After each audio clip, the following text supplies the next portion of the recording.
Number 11, the USC star in his second season.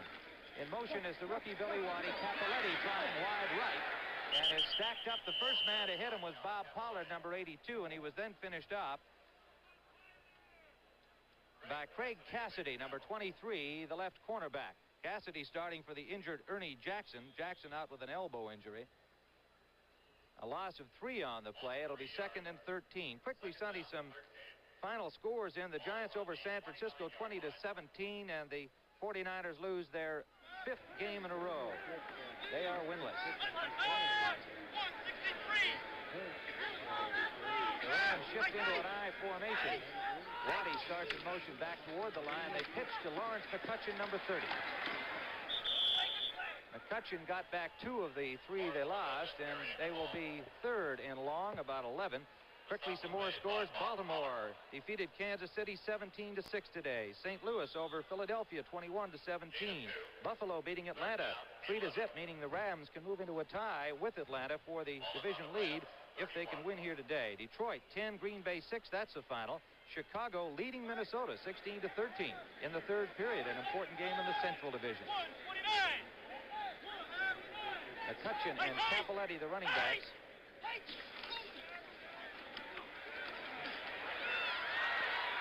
Hayden up the middle, complete to the rookie Billy Waddy, and they have a first down and then some into New Orleans territory at the 48-yard line. Excellent throw here. Look at Waddy, the flanker coming across.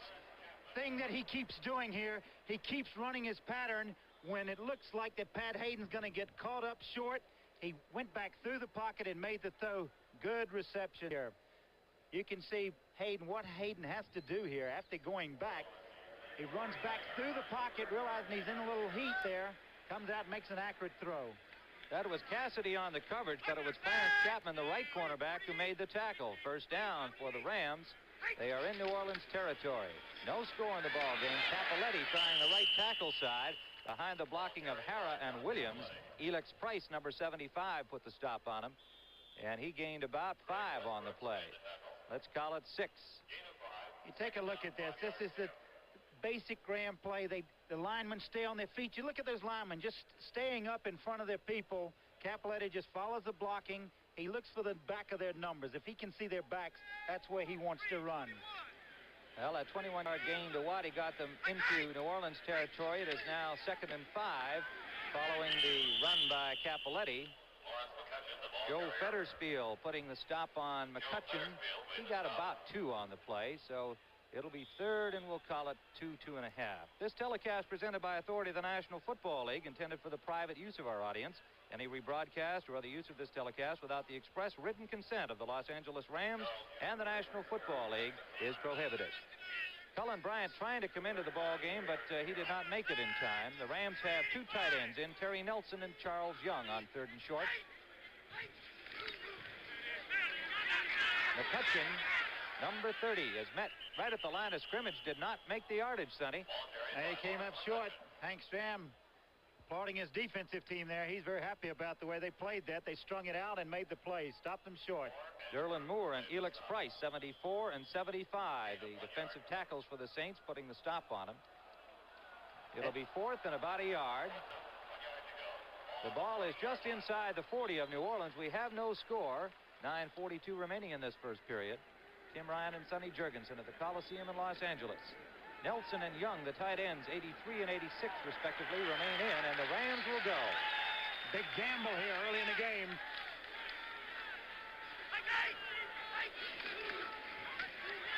Hayden trying it, and they've got it for a loss, and the Saints will take over at their own 42-yard line. Clarence Chapman, number 24, the second-year man from Eastern Michigan, the right cornerback, got him. Pretty good call here, the rollout, but the Saints defense really read it well and came across. You see Clarence Chapman coming up. No blocking in front of Hayden. He comes over. There's Tommy Myers coming in, and they threw him for a loss. A big gamble. It's kind of unusual to see Knox gambling this early in the game. It shows you what kind of confidence he has in his defense. The Rams want to be able to run the ball today. That was their plan, going away from that aerial attack against Chicago on Monday night. But in that series, the run was stopped. This is Tony Galbraith, and Galbraith picks up about 5 on the play. And Cody Jones, number 76, the first man to make the stop. Just a direct handoff. You see this snap, the quarterback's hands there, taking the ball, just a dive play to Galbraith. Going straight ahead. They're just trying to get movement at the line of scrimmage and get as much as they can. Both of these teams came into this game wanting to run the football. 2nd and 5 for New Orleans. In motion back behind the quarterback is Don Herman. Following him is the cornerback Thomas. And they come back to the short side with Galbraith, and the Rams stack it up. Not much running room then. They didn't get the block on Youngblood there. Seattle's leading Tampa Bay 7-0 in the first. Robertson ranged over with Dave Elmendorf to put the tackle on him, and so it'll be 3rd and about 4.5. Steve Largent caught that touchdown pass. 10-yarder. Seattle in front of Tampa Bay, huh? 7-0. Oakland's leading Denver 7-0. Stabler hit Dave Casper with a 9-yard touchdown pass. That's a big game there. 3rd down. Nearly 5 to go.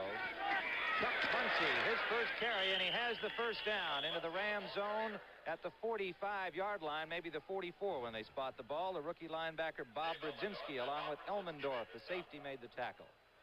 First down for the Saints. Unusual way for them to attack the Ram defense, running straight at them, not trying to trap, not trying to make any move, just coming off the ball, going straight ahead at them. Across the front for Los Angeles, Jack Youngblood, 85, and Freddie Dreyer, number 89 of the ends. Jones, 76. Larry Brooks, number 90, the tackles. The linebackers are Brzezinski, the rookie, with Jim Youngblood in the middle, number 53, and Isaiah Robinson, 58 on the right side. Muncie forced wide and out of bounds. He lost on the play. About a yard, maybe a yard and a half. Dave Elmendorf, number 42, pushed him out. There was no room up the middle. Cleveland and 21. Houston 20 in the 4th period now. The Browns off to a good start. They had an unbelievable 4-game beginning with 4 of the toughest teams in the National Football League, and they are leading Houston today. Joe Namath, Vince Ferragamo. If Hayden should go out, the expectation is that Ferragamo would come in today. Namath has not worked at all this week in practice. Muncie, number 42. Again, running at the middle of that Ram defense. Youngblood in on the play, and Cody Jones. You know, going back and talking a little bit about that Buffalo-Atlanta game, Buffalo winning 3-0, O.J. Simpson became the 2nd man in history to go over 10,000 yards. It is 3rd down and 9 yards to go. Bobby Scott, Bobby Douglas, 12 and 10. The Saints quarterbacks who back up Archie Manning. They're charting the plays, so what Archie Manning's calling. He must throw here. He's got time. Incomplete, intended for Galbraith. Elmendorf, 42 on the coverage. The pass a little bit high, and he made Galbraith turn back for the ball. He could not make the catch, and the Saints will have to punt. In talking with Hank Stram last night about the passing game of the Saints, he feels that a lot of the problems they've had, they've been sacked 21 times this year, Tim. And a lot of the problems they've had is because of the injuries they've had to their receiving core, and the timing just isn't there. Well, they are without Tinker Owens, Larry Burton, and Joel Parker, 3 wide receivers on injured reserve. Billy Waddy is the deep man you saw, number 80, standing on the 10-yard line. Blanchard from his own 42. Good punt this time from Blanchard, and that will go into the end zone, and will be a touchback with the Rams starting first down from their own 20-yard line. Tom Blanchard brought a 43-yard average into this game today. He leads the NFC in punting, and he just kicked his average there, exactly 43 yards. I see where that Minnesota-Chicago game is tied up now. They got a 21-yard field goal by Fred Cox. 16 all in the 4th period, 12:24 left. Sonny, what are the Rams trying to do today against the Saints now with Hayden at quarterback? They're going to go back and play Ram football, what has made them successful in the past, and that is run the football, and that's exactly what they're doing. Lawrence McCutcheon, number 30, on this run straight ahead behind the right guard, Dennis Hara. And he got about 3 on that one, Sonny. It'll be 2nd and 7. Asked Chuck Knox last night, I said, are we going to see 40 passes tomorrow? He said, not from both teams. Moore and Price, the tackles, made the tackle. Charlie Young, number 86, one of the fine young tight ends, but he cannot become a starter so far. He's playing behind Terry Nelson, the fourth-year man from Arkansas A&M. Coming over from Philadelphia for Ryan Jaworski. This is McCutcheon. McCutcheon wide, picks up maybe 3 on the play. Hayden gave him a pass look on it and then brought McCutcheon in a kind of semi-Statue of Liberty play. First quarter score, 11 minutes left in the first quarter. 25-yard field goal bar by Mark Mosley puts Washington up 3-zip. And don't you just love it, Sonny? Grooms made the tackle, number 78 on McCutcheon. Here is big Bob Pollard, number 82, 6'3", 251, and he is having an outstanding season for New Orleans, their most experienced and perhaps best defensive lineman. Hayden to throw on third down. Complete, wide open was Harold Jackson in the right flat. Chuck Crisp, number 44, and Craig Cassidy, number 23, were in the area, but Sonny, they were not close enough to him. Good read this time. You see Pollard coming in. Williams got his hands on him a little bit as long. Oh, but watch Hayden go back. Hayden reads this defense well to find the open man. Looks like he's looking that way all the time, but look at the man he finds open, wide open, no one around him. 12-yard gain, a first down for Los Angeles. The ball at the 37-yard line.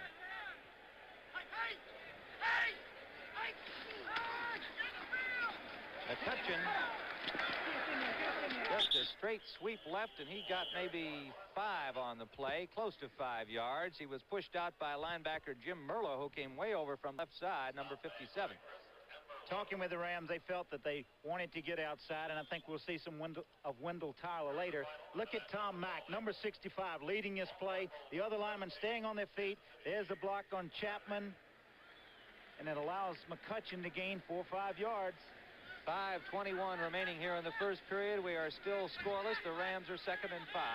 The ball at their own 42-yard line. 77 degrees in Los Angeles. Light winds. Straight ahead goes John Cappelletti. Following the blocking of Dennis Harrah, number 60, and John Williams, number 75. The linebacker Joe Fetterspiel made the stop on him, number 58. I get a middle linebacker here, Joe Fetterspiel, coming in.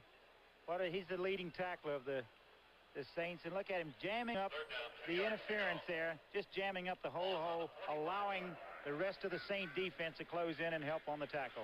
Coming into this game, Fetterspiel had 32 tackles, 18 assists to lead in that category. It is 3rd and 2. The Rams trying to keep this drive alive. McCutcheon has the first down yardage. Pollard put the stop on him, but he got to the 50-yard line. And the L.A. Rams keep it going with power offense, Sonny, what we expected to see today. Exactly. Cappelletti leading, McCutcheon following the block and getting in for short yardage. Pollard in on the tackle. Lawrence McCutcheon. He has 330 yards already. He had 92 against Chicago on Monday night. He's 2nd in the National Conference. Wendell Tyler comes in to give him a little breather. Chuck Knox told us we would see the speedster from UCLA, the 3rd-round pick. Getting some action today. He says we've got to utilize his speed. We've got to get him into this game today. This is Cappelletti.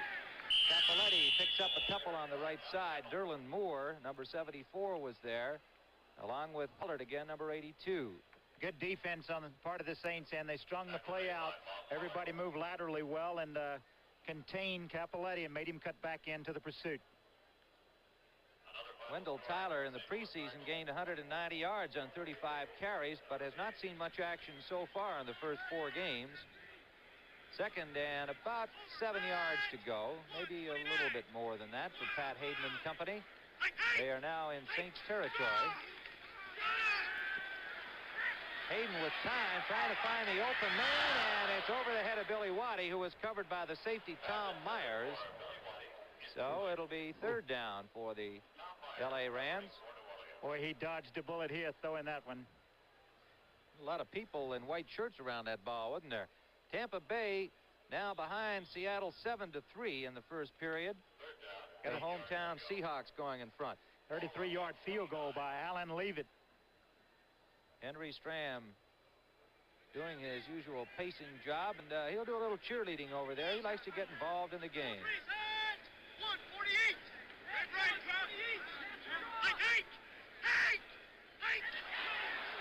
They had some movement, but no flags are down. Hayden deep on 30. He's got Waddy open, and he missed him by a mile. Oh, did he have him open?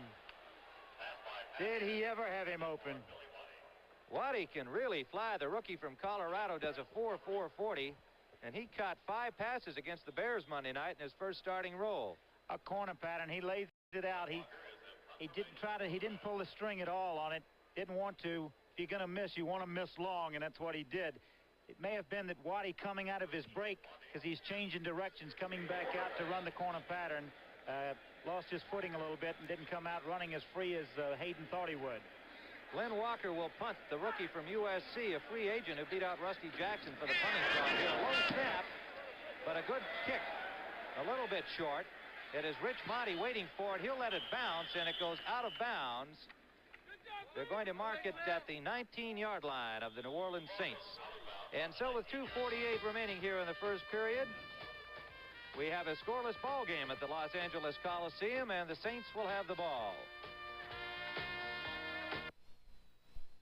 Ondecker. You may not have heard of it, but you will. Ondecker. You may not think a beer this expensive could be worth the extra money, but you will. Ondecker. Costly ingredients, patient aging. You don't know what a difference that makes, but you will. Ondecker. The most expensive taste in beer. If you haven't tried it yet, you will.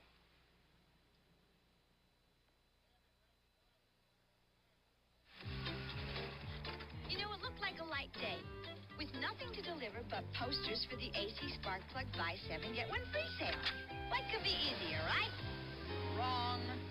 Do you know how many places sell AC Spark Plugs? And everyone with a poster like this is selling 8 AC Spark Plugs for the price of 7, as long as supplies last. Sure, getting a free AC Spark Plug is a great idea. But you better move fast. Tim Ryan and Sonny Jurgensen on a beautiful afternoon here in Los Angeles.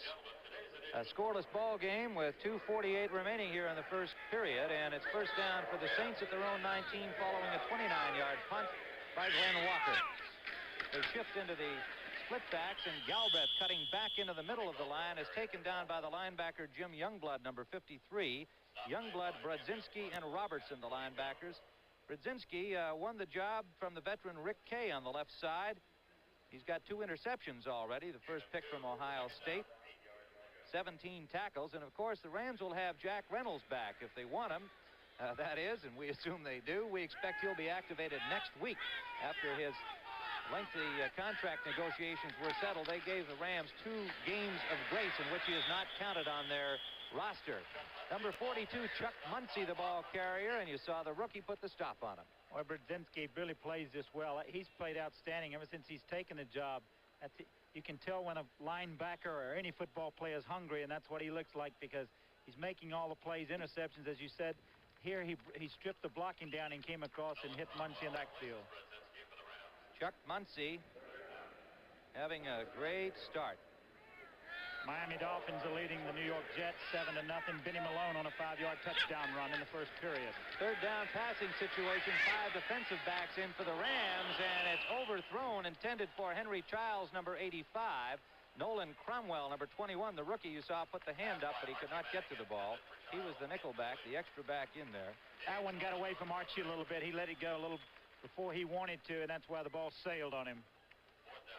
McCutcheon had the wind knocked out of him the last time he was in when he came out. Came out for a little breather. Manning 0 for 3 as he leaves the field, and Tom Blanchard, the NFC's leading punter, will have to kick it again. Billy Waddy is the return man for the Rams, standing at his own 31. Blanchard standing on his 8-yard line. The Saints unable to move against that tough Rams defense.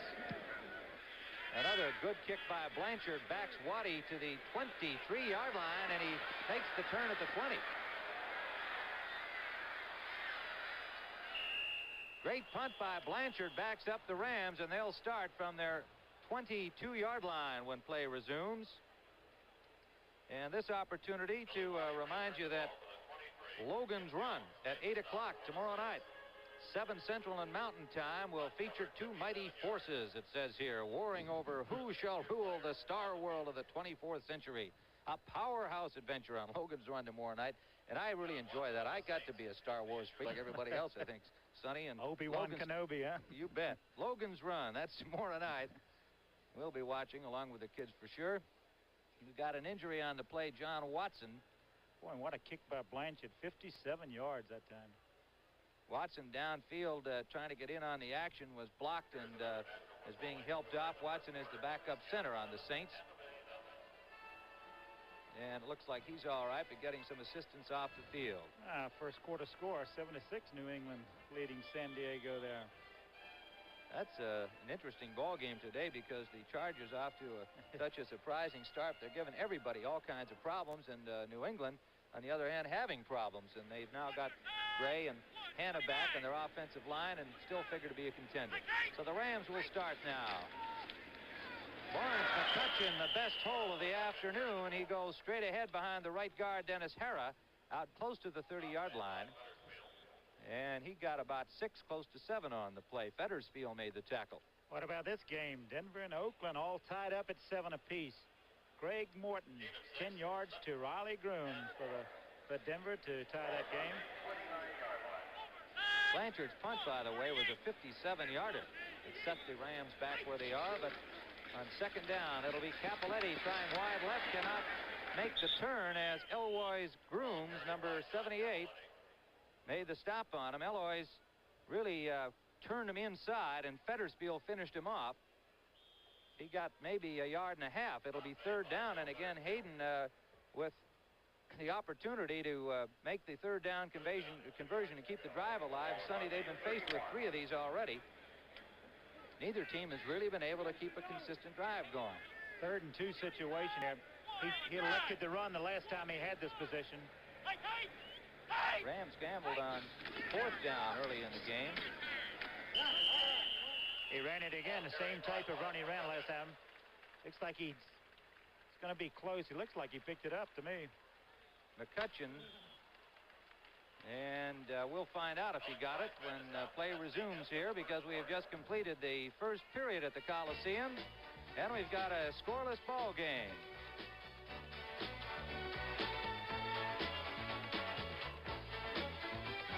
Introducing a new 1978 Ford Granada, the ESS. Can you tell it from this impressive $20,000 Mercedes 280 SE?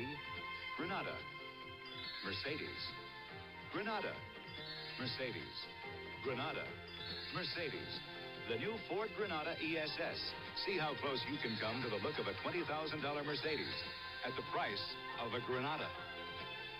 When America needs a better idea, Ford puts it on wheels. Want to cut your fuel bills? Whether your house is new or old, put insulation everywhere. It can save you money. Your attic. You need a 6 to 12-inch blanket of pink Owens Corning fiberglass. Walls, full insulation. Unheated crawl space, insulate below the floor. Live where it's cold, insulate basement walls. See your Owens Corning fiberglass supplier to learn all about insulation. Insulation is cheaper than oil. We're good and tough, we're the Kellys. No roads too rough, we're the Kellys. Meet the gas pincher. In our test on the 77 Pontiac Catalina, a set of these tough steel-belted radials squeezed 31 more miles out of a tank of gas than our non-radial tires. The gas pincher radial, economy and value. Only from the Kellys. We're good and tough, we're the Kellys. Rolling, rolling, rolling. The Los Angeles Rams, starting the second period, did get the first down, and they have the ball at their own 35-yard line. Pat Hayden, the quarterback today. Joe Namath did not work at practice all week. Said he could play today, despite the slight knee injury he suffered Monday night. Wendell Tyler in the ball game is the ball carrier for the first time. Number 26, the rookie from UCLA, and he picked up about 5. Jim Murtaugh made the tackle, number 57. Good blocking here by the tight end, Terry Nelson. Look at 83 come across, pinning Pollard in. They double team him there, and you can see what a job he's got to try to escape and get through that. But it allows Tyler to get around there and pick up some about 7-8 yards. Yes, he got a couple of more than I was prepared to give him there. Let's call it 2nd and 4. Hayden and Tyler have played here before, that's for sure. It was the home field for both of their colleges, USC and UCLA. Capoletti. Ball carried by John Capoletti. Tossing back to the left side, a good hole with that misdirection play, and they have another first down. The Los Angeles Rams, Pollard and Westbrooks on the tackle. This is the first time they've run a misdirection, and you can see going back that way, following the block of John Williams, and found a little hole and got back through. But look at the man that's over there making the play again. Bob Pollard from his left defensive end got all the way to the other side to make the play. First down Rams as they try to keep things alive again. They have converted 4 out of 7 third down situations, but they have not been able to keep things going down the field. Harold Jackson makes the catch. Picked up about 7. Good first down call. A little short pass, a possession type pass. One of the few times that the Rams have thrown on first down, but I think it's as good as a running play because it's as safe as a running play. Hayden is 3 for 5. Capoletti and Tyler are the running backs now. Wide left goes Waddy. The near side is Harold Jackson. Jackson coming off a rather bad night against the Bears. He dropped 3 from Joe Namath in that game. Good strong inside running that time by Tyler again. Good piece of running. Fettersfield and Merlo, the linebackers, 58 and 57, made the tackle on him. Timeout has been called by the Saints. Go ahead, Sonny. I don't know why they called a timeout here. I didn't think they thought they were calling a timeout, but I think they changed their mind. I think it was just a mistake. Might have been a PA announcer's mistake, too. We didn't really see the signal except for a first down for the Rams. So play carries right on here. Capoletti wide to the short side. Fair running room, and again, Pollard has been a busy man along with the safety, Tommy Myers. Number 37 there to stop Capoletti, but not before he picked up 7 yards. Capoletti makes up his lack of quickness and speed with just intelligent running, following his blockers well and cutting back when he's supposed to, and he just has an instinct for doing that. Tyler stays in for McCutcheon. McCutcheon went out with 20 yards on 7 carries. And as we told you, Chuck Knox planned to use Wendell Tyler, the rookie, quite a bit today, and he has worked this series. Capoletti straight ahead. Not a lot of room. Not much at all. Derlin Moore, number 74, and Groom, 78. Yes. On the tackle. Well, look at this. They got through the first inning for a change without any runs. Bottom of the first, the Dodgers with their backs to the wall across town here in Los Angeles at Chavez Ravine.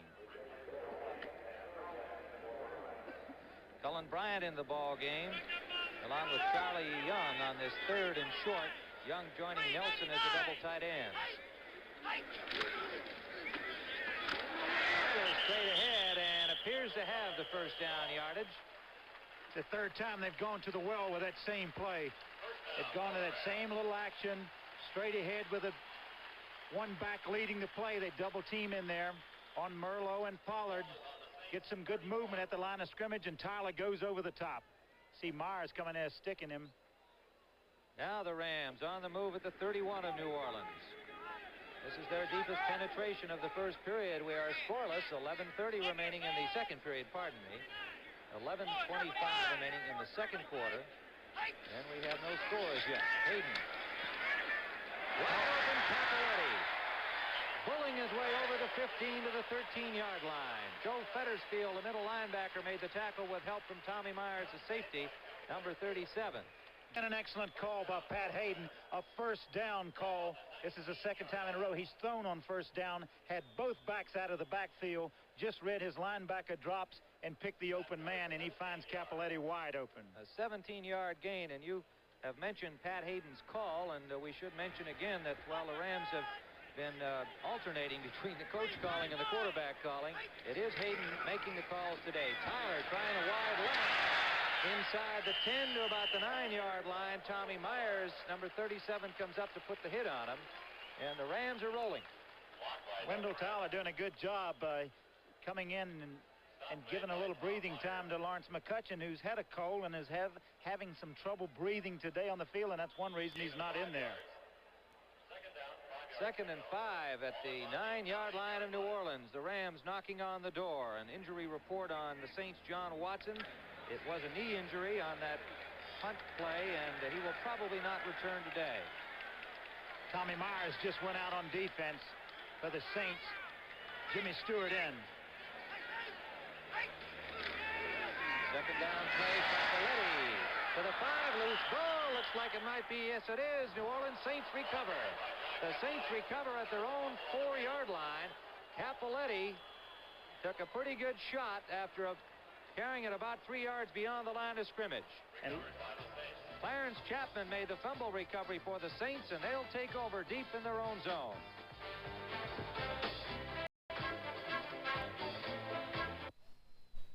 Who is the #1 investment firm in the East? Who is the #1 investment firm in the Midwest? Who is the #1 investment firm in the South? Who is the #1 investment firm in the West? You know who. Merrill Lynch. All around America, more investors turn to Merrill Lynch than any other investment firm. Sure, there are lots of investment firms, but there's only one Merrill Lynch. Five on the 50-yard line! Hey, Charlie, it was cold last night. You put in a Prestone antifreeze? Prestone. Who needs Prestone? Prestone? You need Prestone. If your antifreeze is worn out or you don't have enough, you could be in trouble. So put in a fresh fill of Prestone, too, to prevent corrosion and freeze-ups. Prestone. We need Prestone. Prestone. You need Prestone. Joe Federspiel on the sideline. He was a man who really popped Cappelletti to spring that ball loose, and on the phones upstairs to probably Dick Nolan, the linebacker coach. That's his main man and that Saints coaching staff. Look at this one. They're all tied with 2 minutes remaining. A big game, Chicago and Minnesota. In the end zone, Manning to Muncy. He's wide open. Muncy out of bounds, up over the 30-yard line to the 35. A big play by Archie Manning out of his end zone. Now that took a little character, didn't it? Excellent call here. I'm wondering if they tried to take advantage of Brzezinski. They had talked about this, and looks like he's coming on a blitz, and he got caught. You see Youngblood, the middle linebacker, chasing. They had a blitz on, and that's why Muncy's so wide open here. Bill Simpson was the man to finally knock him out. A big play by the Saints from their 4-yard line. They're out at the 35, first down. Sideliner incomplete. Intended for Don Herman, number 87. Broken up by Pat Thomas, number 27, the left corner. And again, we expected the Saints to work on him a little bit. He's in for the injured Rod Perry. Well, you like to see that from a cornerback coming up, making that play. But as a quarterback, you also like to see it because now you know that man's biting on that little short out. You come back, pump that ball to him, and let him go up the field. He's going to be running all alone. That 32-yard gain has them out at their 35, but it is 2nd and 10 following the incompletion. In motion is John Gilliam, number 41, the wide receiver, and rolling right Manning. Youngblood in pursuit. And he just had to chuck it up there, intended roughly in the direction of Galbraith, but you knew Archie just wanted to unload. He had Jack Youngblood hot in pursuit. Good coverage here. Just a little roll draw pass. He fakes a draw on the rollout. Kind of an unusual call, especially when Youngblood is so outside conscious, and you see how he has to throw it, and he threw it in the right place behind the bench. Manning's now 1 for 6 for 32 yards, and you can see the problems they've had in their passing game. Well, on 3rd down, the Rams have a 5th defensive back in Nolan Cromwell. We'll keep you posted on that baseball game as we go along. Dodgers with a chance to wrap it up today. 3rd and 10, Manning. Almost intercepted, but it was Galbraith who got the hands on it, couldn't hold on. Right with him was Jim Youngblood, the middle linebacker, number 53. Very dangerous throw.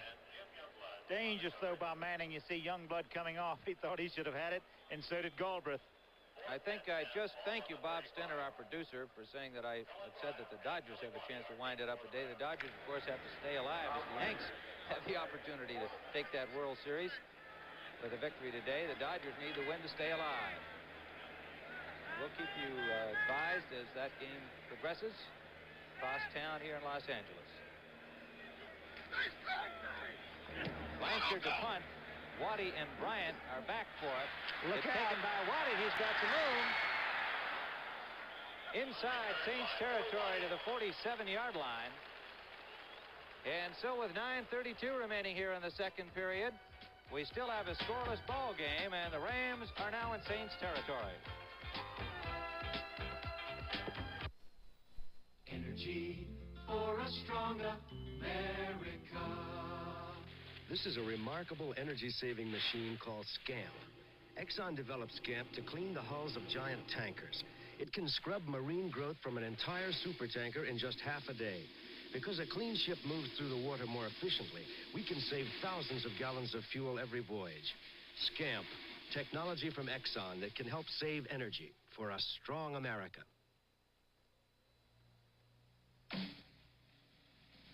Ever get the feeling that you wanted to cut out? Go home, Mustang. Mustang. Let a Mustang take you away. This is a great time to go Mustang because this year Mustang 2 is base sticker price less than last year. Mustang. The 78 Ford Mustang 2 Ghia. What are you waiting for? Go Mustang. So cut out. Go Mustang. A better idea from Ford. In 7 years of All in the Family, you've never seen an hour-long story like this. Lady, I'm going to tie you up. 1 hour of comedy and drama, Sunday at 9, 8 Central and Mountain. Miami's leading the Jets 14-0. Bob Greasy's just done 1-2. Who is this? I can't even see who they hit here. Short one here. I can't read that either. Got to get our scores with better handwriting. This is McCutcheon, number 30, back in the ball game, cutting back to the right side, and a good gainer for McCutcheon. May have the first down yardage depending on where they spot it. Jim Marsalis in at right corner along with the linebacker Jim Merlo made the tackle. Tim Washington is leading Dallas now 6-0 in the first quarter with 3:06 left. Mark Moses kicked his second field goal, this one a 40-yarder. All right, it is short of the first down, second and about a half a yard to go. Marsalis playing the left corner, number 40, replacing Craig Cassidy over there. Hayden to throw here. Deep for Waddy. Who's got it? Incomplete. Marsalis nearly picked it off. Waddy wound up with two coverage men on him right at the goal line as Hayden went for it all on second and less than a yard. Myers and Marsalis were on the coverage. He hung this a little bit. See, the ball was up. Boy, Myers got back in there. What's he playing with? A cast on his left wrist? Dislocated wrist.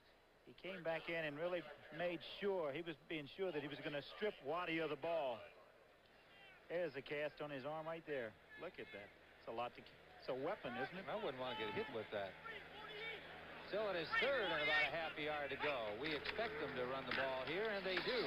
Capoletti, with more than enough, gets to the 35-yard line. Fetterspiel and Myers put the stop on him, but the Rams have a first down.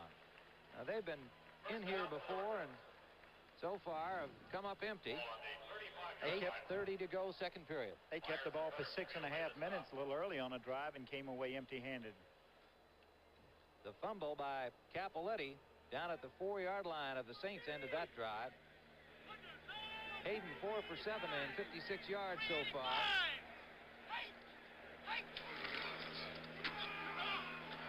McCutcheon inside the 30. Fetterspiel to get on the tackle. Boy, Scrooge really wanted that fumble, didn't he? Look at him sitting there. Hey, give me that ball. About a 5-yard gain for McCutcheon. Watch Fetterspiel here. Joe Fetterspiel. Underrated middle linebacker. Comes over. That ball comes out of there pretty quickly, but imagine they said his knee was down.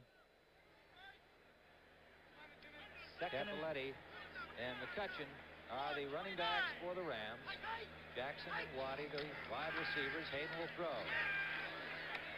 Complete to the tight end Nelson, and he was really wrecked by Joe Fetterspiel. A flag is down.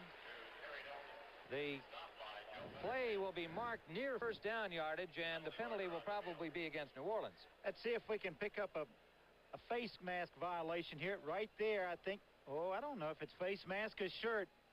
Looked like he got him by the shirt, didn't it? Well, let's see what the official calls. He's the one that has to make the call. See what he called here. He had John Capoletti wide open then. personal foul. Tripping, number 61 on the offense. They have a face mask, personal foul, on 58 on the defense. Fouls offset, repeat the down.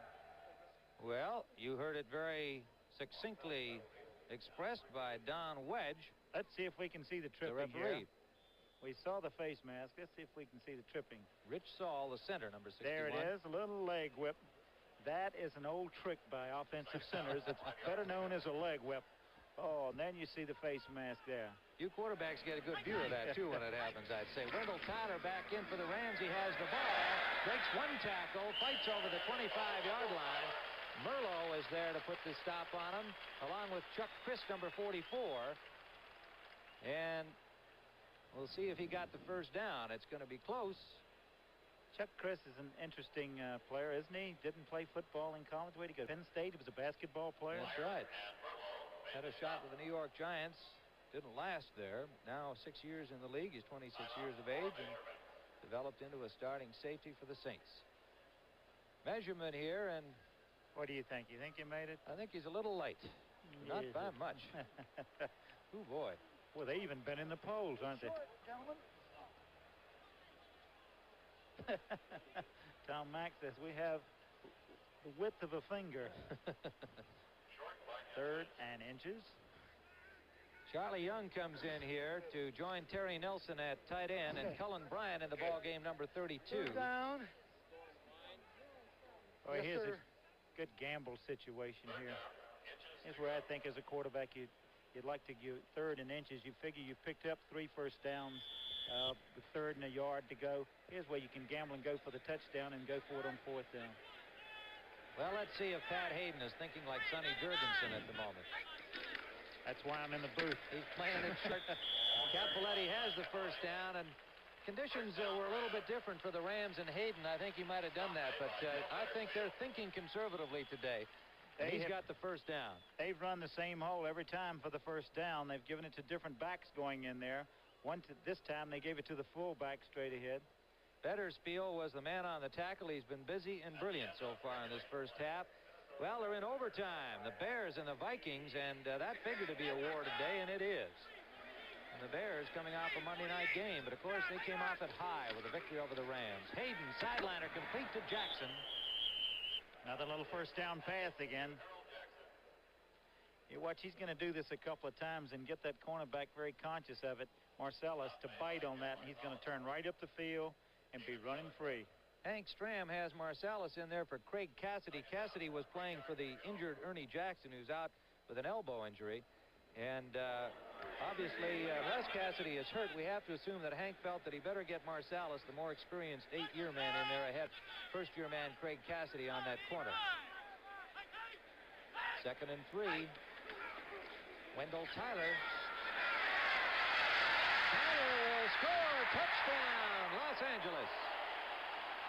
Wendell Tyler with that great speed. Once he had the opening, he burned down that sideline with a good block from number 65, Tom Mack. Take a look at this. Show the speed. They wanted to get Tyler in the game today just for this purpose, outside, to try to break outside of that tough Saint defense. You saw the block by Mack, and you see the quickness of Wendell Tyler.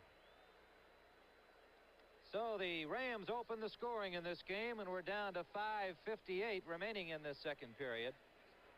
You can see another block right here. You see the block right there as he cuts Lois Grooms down and allows Tyler to get outside. Just a good offensive play, good execution on the Rams' part. Raphael Septien will attempt the point after, and we've got a momentary delay. And perhaps a penalty signaled here against the Rams for delay.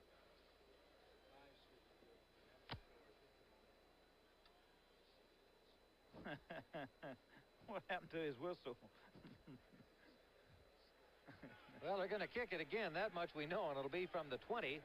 Septien was in the New Orleans Saints camp, but could not beat out the established Rich Zarro. Came over to the Rams, won the job here. Mexican origin, went to school at Southwest Louisiana. He makes the extra point. And so, with 5:58 to go here in the first half, the Rams are on the scoreboard. They lead it 7-0.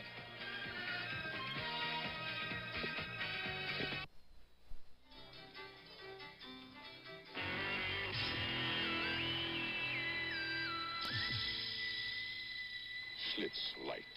Schlitz Light beer has a third fewer calories than our other fine beer, and all the taste beer drinkers expect from Schlitz. So he always drinks? Yep, it's his beer. It's the only light beer with gusto. Oh, yeah? Schlitz Light. Beer drinkers know it took Schlitz to bring the taste to light. Here's a few tips on how to get out of an airport fast. 1. Join the #1 club and reserve a car with Hertz. 2. Have your license and credit card ready, because Hertz will be ready for you. Just sign and go. 3. Need directions? Ask Hertz. They know the shortest route. Nobody can get you out of an airport faster. Nobody can get you out of an airport faster. Go, Juice! Go! Rent a Ford from Hertz. A superstar in rent-a-car. Right. Tim Ryan and Sonny Jurgensen with 5:58 to go here in the first half at the Coliseum in Los Angeles. The Rams went 47 yards in 8 plays. They used up another 334, the ball control offense that we expected to see them try to achieve today. It took them this long to score, however, as they fumbled earlier at the 4-yard line. But they have been controlling play here in the first half, and they have the lead. Septien will kick it off. The deep men awaiting the kickoff are Rich Motti, number 84 at the top of your screen when they come into view, and 89 Len Willis, acquired from the Vikings, and he makes the catch at the 4-yard line, number 89. Willis gets out near the 30-yard line, and so the Saints will start there. First down as Nolan Cromwell, the first man to hit him, along with Jim Jodat, number 43.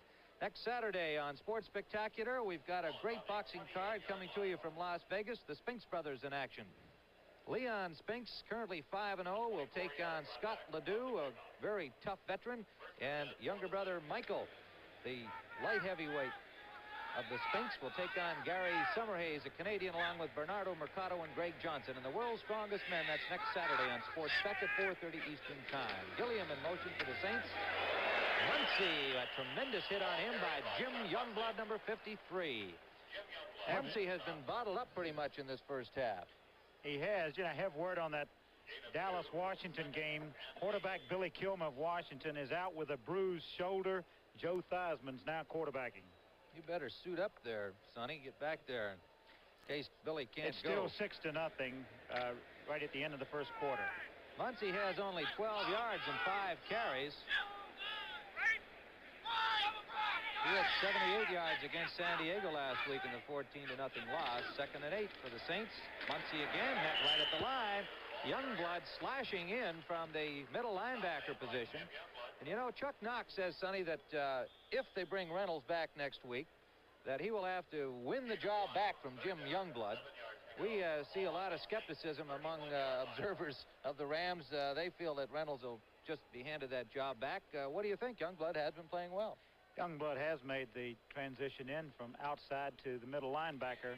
But Jack Reynolds is the leader of the Ram defense, and I think that's one reason they do need him back. 3rd and about 7. Of course, Youngblood could move back and replace Brodzinski on the left side. That's likely happening.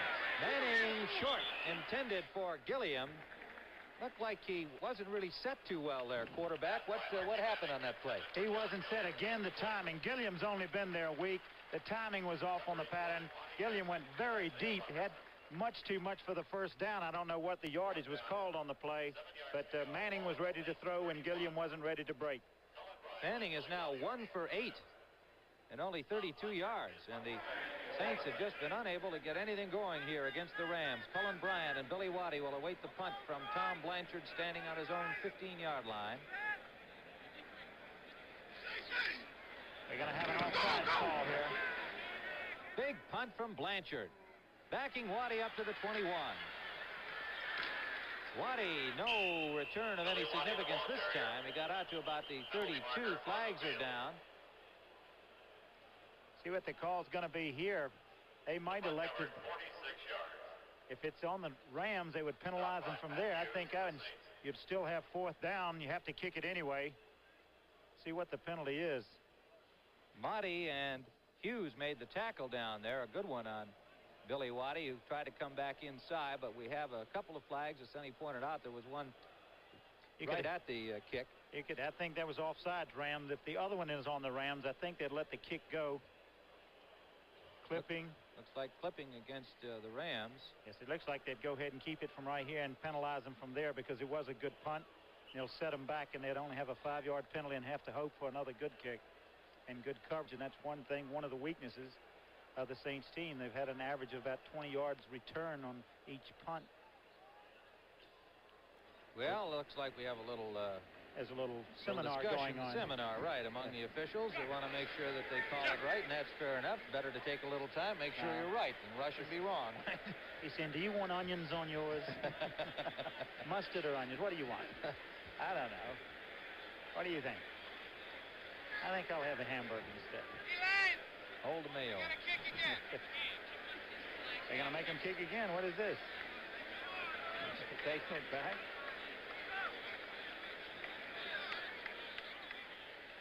Maybe, let's see, maybe we'll get a call on this about which penalty takes precedent. If there's a clipping, looks like they could let this one go.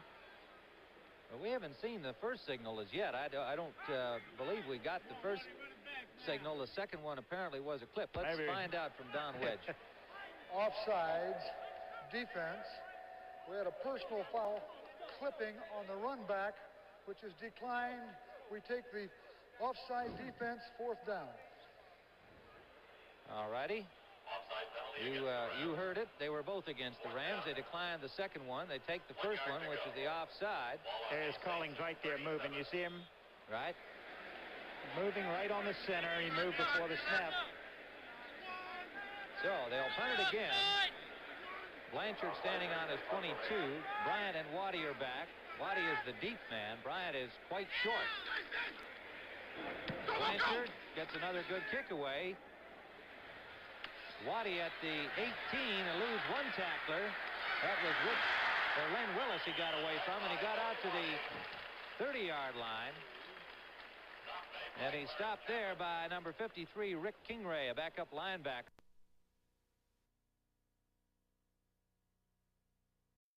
In your region. Capoletti and McCutcheon are the running backs. This is McCutcheon, number 30. Bowling his way out to the 37-yard line, a pretty good-sized hole before Joe Fettersfield caught up with him. Fettersfield ought to be getting overtime today.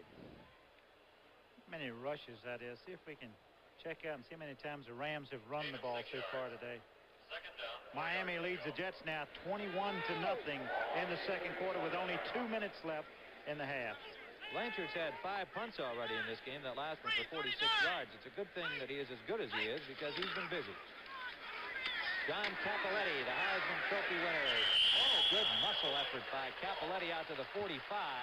Jim Merlo, number 57, had a hold of him, but he couldn't bring him down. First down, Rams to the 45-yard line. McCutcheon has already carried the ball 12 times in the first half, and Capoletti has already carried it 12 times in the first half.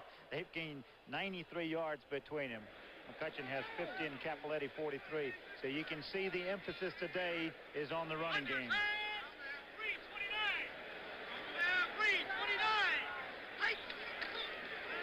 Hayden to throw. Deep, intended for Waddy. Waddy goes in. There'll be interference called against Marsalis. And it was not intentional, but he did indeed get his feet tangled. As he looked back for the ball, he inadvertently tripped Billy Waddy. Exactly. Inadvertently, he did not mean to do this. You see Hayden going back, laying it up long, and you watch this. They just bumped together going after the ball. It looked almost like Waddy made contact with Marsalis instead of Marsalis making contact with Waddy, but the call goes against the defense. Big break for the Rams. It looked like Waddy, the rookie from Colorado, turned in as he started to look for the ball, and he turned into Marsalis. Marsalis got his feet tangled up, and that was a judgment call to be made down there. And, of course, Marsalis not too happy with the way the decision was rendered. But it's first down Rams at the 15-yard line of New Orleans. 41 yards, the gain on the penalty. Wendell Tyler, the same play that went for the score, Wide to the left, gets to about the 12-yard line. This time the Saints do the job over there. Clarence Chapman, the cornerback, number 24, putting the stop on him after a gain of maybe 3 yards. Listen to this score. In the second period with 6:36 left, Denver is leading Oakland 14-7. Lonnie Perring on a 17-yard run. What about that for an upset, huh? Well, it's early yet. 6:36 in the second quarter. They've upset him for 2 quarters. That's right. Tyler and McCutcheon are the Rams running backs. Waddy and Jackson the wide receivers. Hayden rolling. Nobody open, and he's going to be forced out of bounds. It's a strange-looking kind of play, Sonny. Waddy didn't appear to be going all the way to the end zone on his route. Looked like he was trying to block it. Yeah. Possibly thought that Hayden was going to run all the time. We're down to 2 minutes here in the first half, and the Rams lead it 7-0.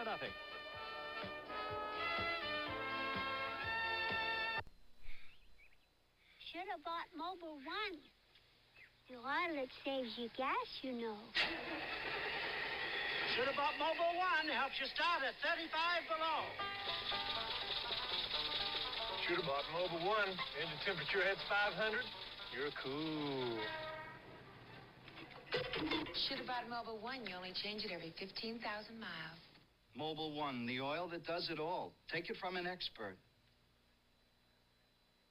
One little fender bender, and I'll probably lose half a day chasing down estimates.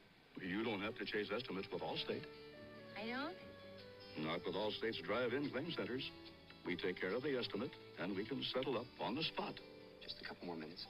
Allstate has hundreds of drive-in locations, so you don't have to chase estimates.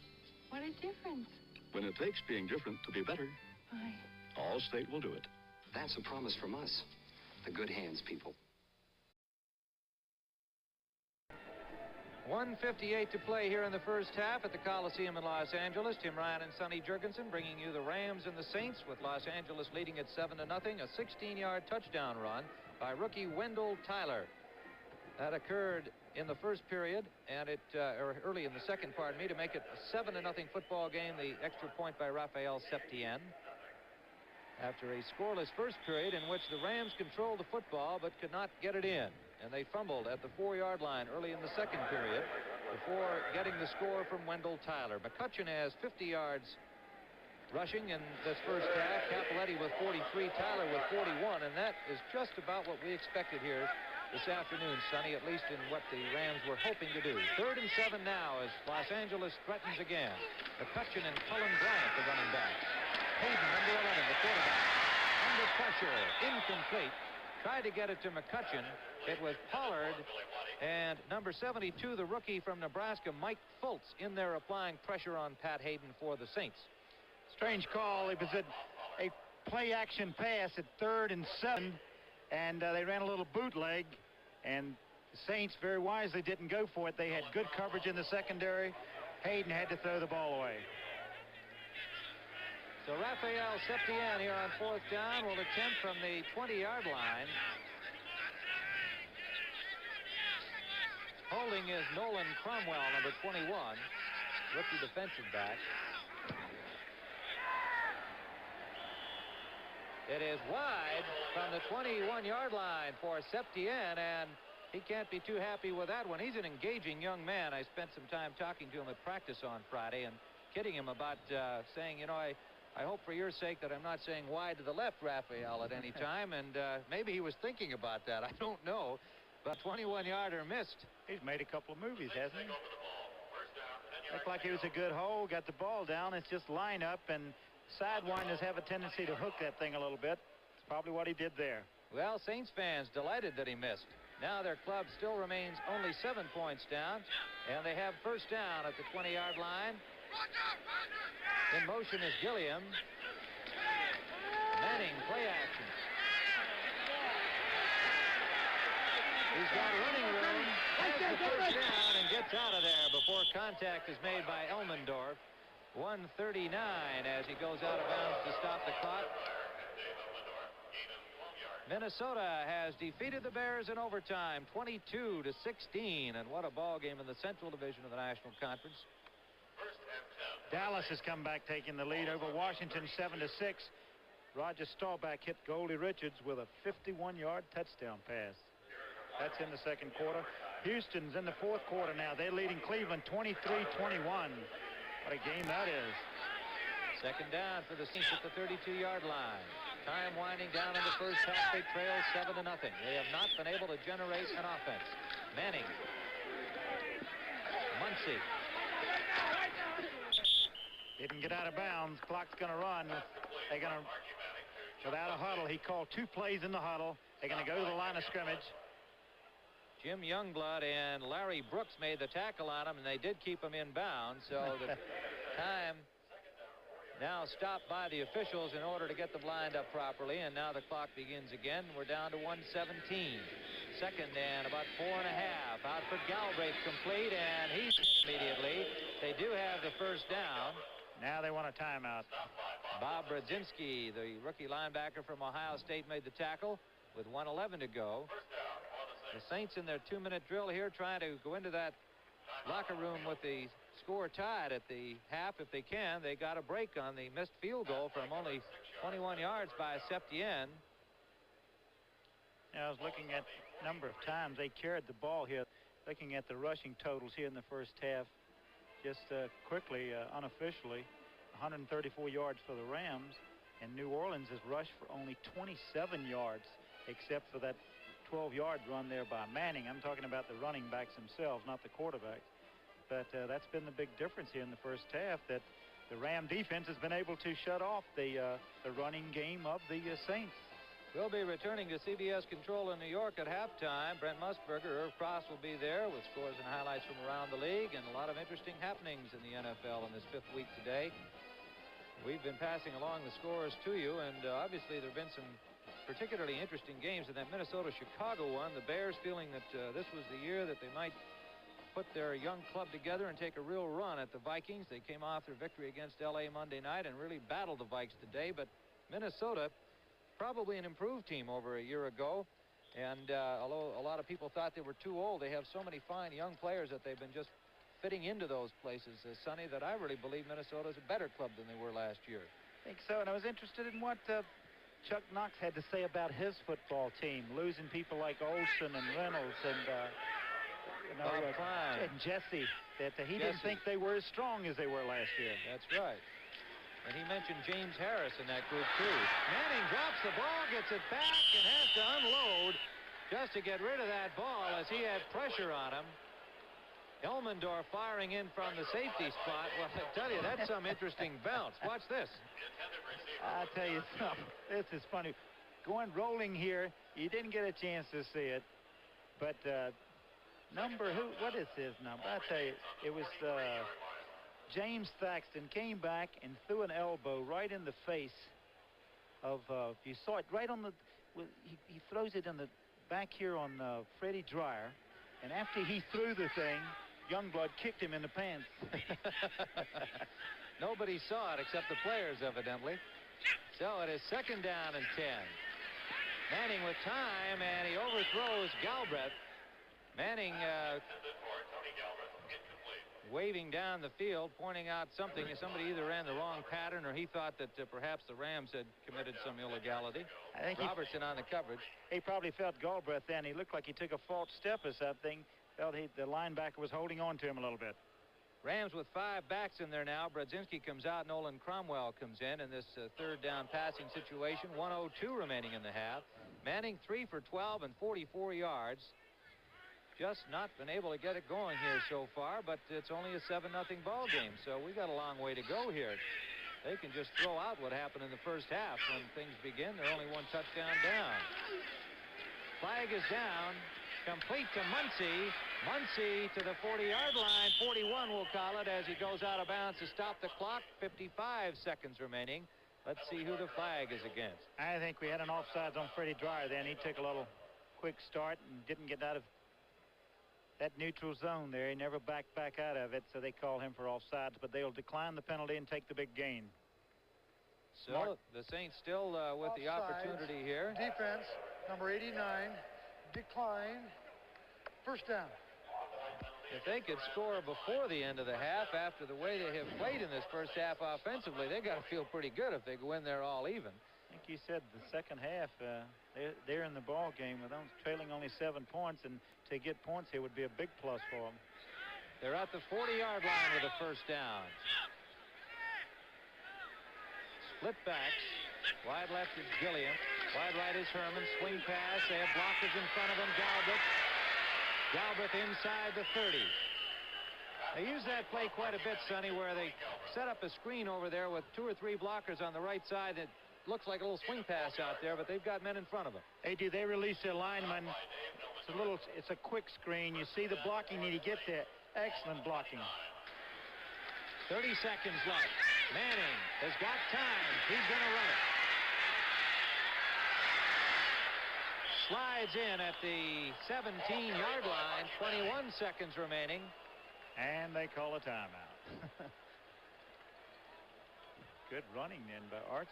Isaiah Robertson made the tackle, and Robertson, involved in a little set-to on Monday night, complained to Walter Payton on what Robertson thought was a late hit by Walter Payton, and he said, I thought it was worse for somebody who's such a classy guy and a clean football player to do that. He thought that he had blocked late on a carry by Walt Harper of the Bears, and after the game he had quite a set-to with Walter, and he felt, however, Robertson felt that he had been misquoted during the week, and to the extent of the remarks that he made, and he wanted to set the record straight, saying, yes, I was plenty mad at Payton. I told him I thought it was a late hit. Walter said he didn't, and I said, well, if that's the way you're going to play, we'll know what the rules are the next time the Rams and the Bears meet, I'll be looking for you. Look out.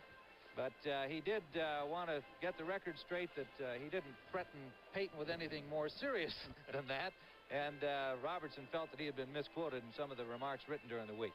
You know, we talked with Archie Manning last night, and we saw him go over and talking with Hank Stram. Talked with him, he said his arm is as strong as ever after the 2 operations and missing last season. He feels real good, and we asked him about the 21 sacks that he's had so far, and he said, look, I've had 5 days rest, and I've recovered. I feel all right about that. He said, I feel like it's about the 8th week of the season, though. All right, Archie Manning. Mike Fanning is in, number 79, replacing Cody Jones at defensive left tackle for the Rams.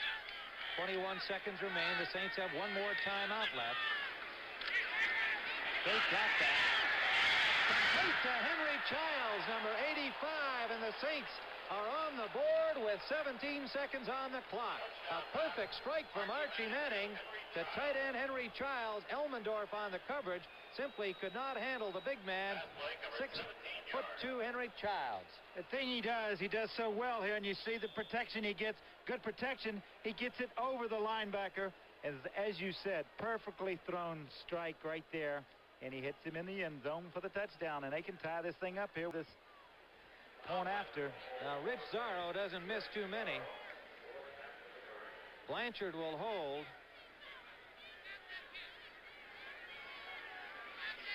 Low snap. Zarro scuffs it up, and it's good. And so the Saints have pulled into a tie with 17 seconds remaining here in the first half. We'll see that again as Zarro had to kind of scoop this one. He comes up with it and gets it down. I've always felt that would be a tough thing to do, is hold that thing left-handed. Let's take a look at this pass again. Excellent throw by Archie, and good pass protection, something that has bothered the Saints, and you see when he has time, that's what Hank Stram's talking about.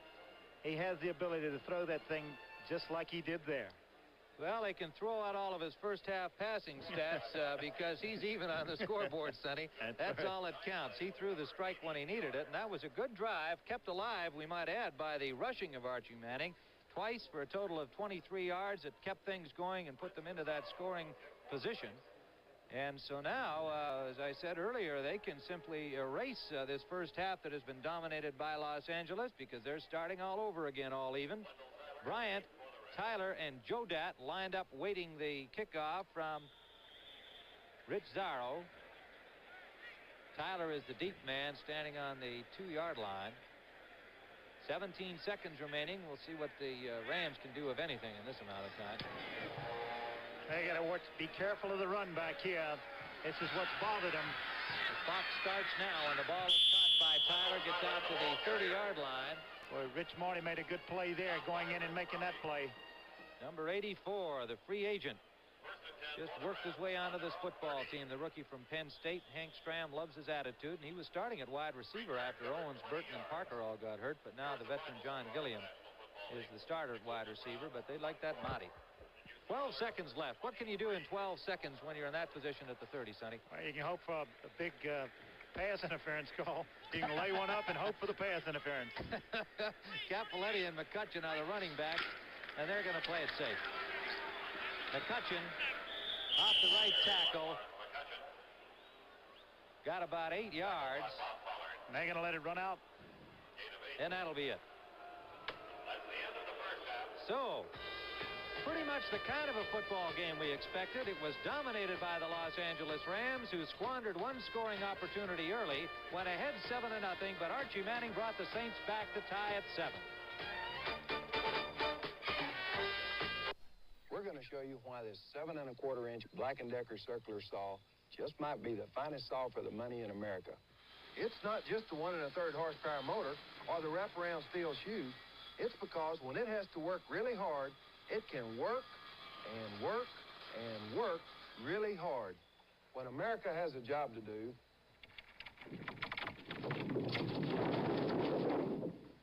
it reaches for Black & Decker. When do you say Budweiser? I say it with every stroke of my brush. When do you say Budweiser? ピザを食べながらテレビでカウボーイムービーを見るときですよ。 Right now, or any time that's right for a cold beer is perfect for the smooth taste of the king of beers, Budweiser. When you say Budweiser, Now that's a masterpiece. you said it all. Showgirls of the MGM Grand for Color Track by RCA. Do my flesh tones look right to you? Are my feathers green? Is my gown purple? If these colors don't look right to you, you should know about Color Track from RCA. It locks in all the colors, including flesh tones. Getting the color right is what Color Track is all about. Before you see the Color Track system grabs it, aligns it, defines it, sharpens it, tones it, and locks the color on track. RCA is making television better and better.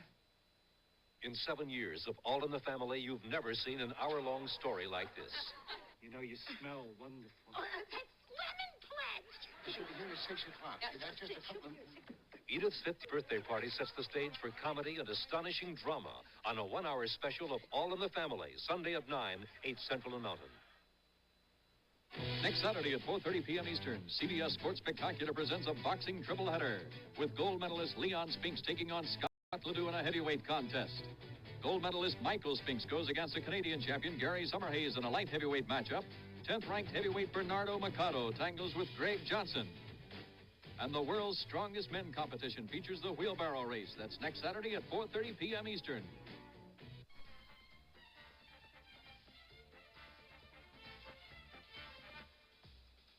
Would you believe that Denver leads Oakland 21-7 now in the second quarter? Chicago and Minnesota, they played overtime in Bloomington, Minnesota. Now this set up the Vikings' first touchdown. Avellini couldn't hold on to the snap, and Fran Tarkenton set up the Minnesota offense. Chuck Foreman got the score, Cox the extra point, 7-0. Then the ensuing kickoff. Art Best, formerly of Notre Dame, formerly of Kent State, formerly of the Los Angeles Rams, couldn't hold on to this one, and the Vikings came down and recovered. Settled for a field goal. Then it was back to Chicago again. Avellini on the roll, hit Bo Rather, missed the extra point. A big one, 13-6. Now Chicago again. Avellini wants his tight end, Greg Latta. He's got him. Chicago ahead 16-13.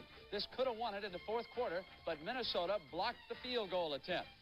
And watch Sir Francis here make like a basketball player. Under pressure, moving around, give him the hook shot, Francis. There you are, intentional grounding. But then, setting up for the field goal, the fake. And in overtime, Minnesota wins it by 6 points, 22-16. Kraus to Voigt. Jimmy the Greek, a lot of wise guys are going to say they didn't kick the field goal because of the old point spread. Forget about it. Don't challenge the integrity of this situation. Now, I'm not a Tarkenton fan, and I haven't been for the last couple of years. But this was a good play call, plus the fact that Minnesota was a slightly bigger favorite than the 6. All right. Irv, you've been watching the World Series carefully. Got some baseball action going to the bottom of the fourth inning right now. Dodgers coming up the bat, and they lead 1-0. All right, now let's take you around the league and update all of the scores. A lot of games working late in the afternoon today, and here's one. 7-6, the Dallas Cowboys are ahead of Washington in the second quarter. New England and San Diego, another close one. Patriots holding on to a one-point lead. San Diego missed the extra point, and here it is. Jim Turner just caught a touchdown pass for the Broncos, so that long winning streak is very much in jeopardy. Meanwhile, Miami rolling at home over the New York Jets. The score is 21-3 at the half. Tampa Bay, Seattle. Seattle by 4 at the half as McKay tries to win his first. New Orleans and Los Angeles, the game you're watching, of course, tied at the half at 7.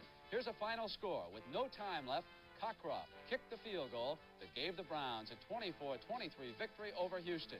That overtime score again, 22-16, Minnesota beats Chicago. Baltimore scores a couple of quick touchdowns, holds off Kansas City. They're off to their worst start ever. They lose it 17-6. 20-17, the Giants beat San Francisco, even though the 49ers rallied in the second half. St. Louis, led by quarterback James Hart, beat Philadelphia 21-17. Green Bay and Detroit, typical defensive struggle in the NFC Central, and the Lions win it. Buffalo and Atlanta, and it is Buffalo with 3 points. O.J. Simpson surpasses 10,000 yards, only the second runner in the history of the National Football League to do it. James Brown the other. And the NFL Today will continue on CBS right after these messages from your local stations.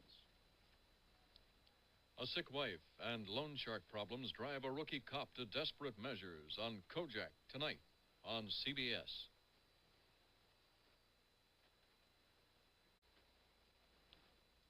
Dallas has just scored. They lead Washington 14-6. Buffalo and Atlanta. Buffalo winless under Jim Ringo. 13 straight losses. O.J. Simpson going for the first down. That set up the field goal. It was 3-0. You watch Neil O'Donohue. Strong Irish leg. Whip it through there. Look at those empty seats. They'll sell a few with a victory today. 3-0 now. And here's the play that pushed O.J. over the 10,000-yard mark as he closes in on Jimmy Brown. Buffalo fourth down. Remember, they lead by 3. And we'll watch Bateman. Back to punt. Here comes Pennywell. He blocks it. Surely Atlanta can get at least 3 points.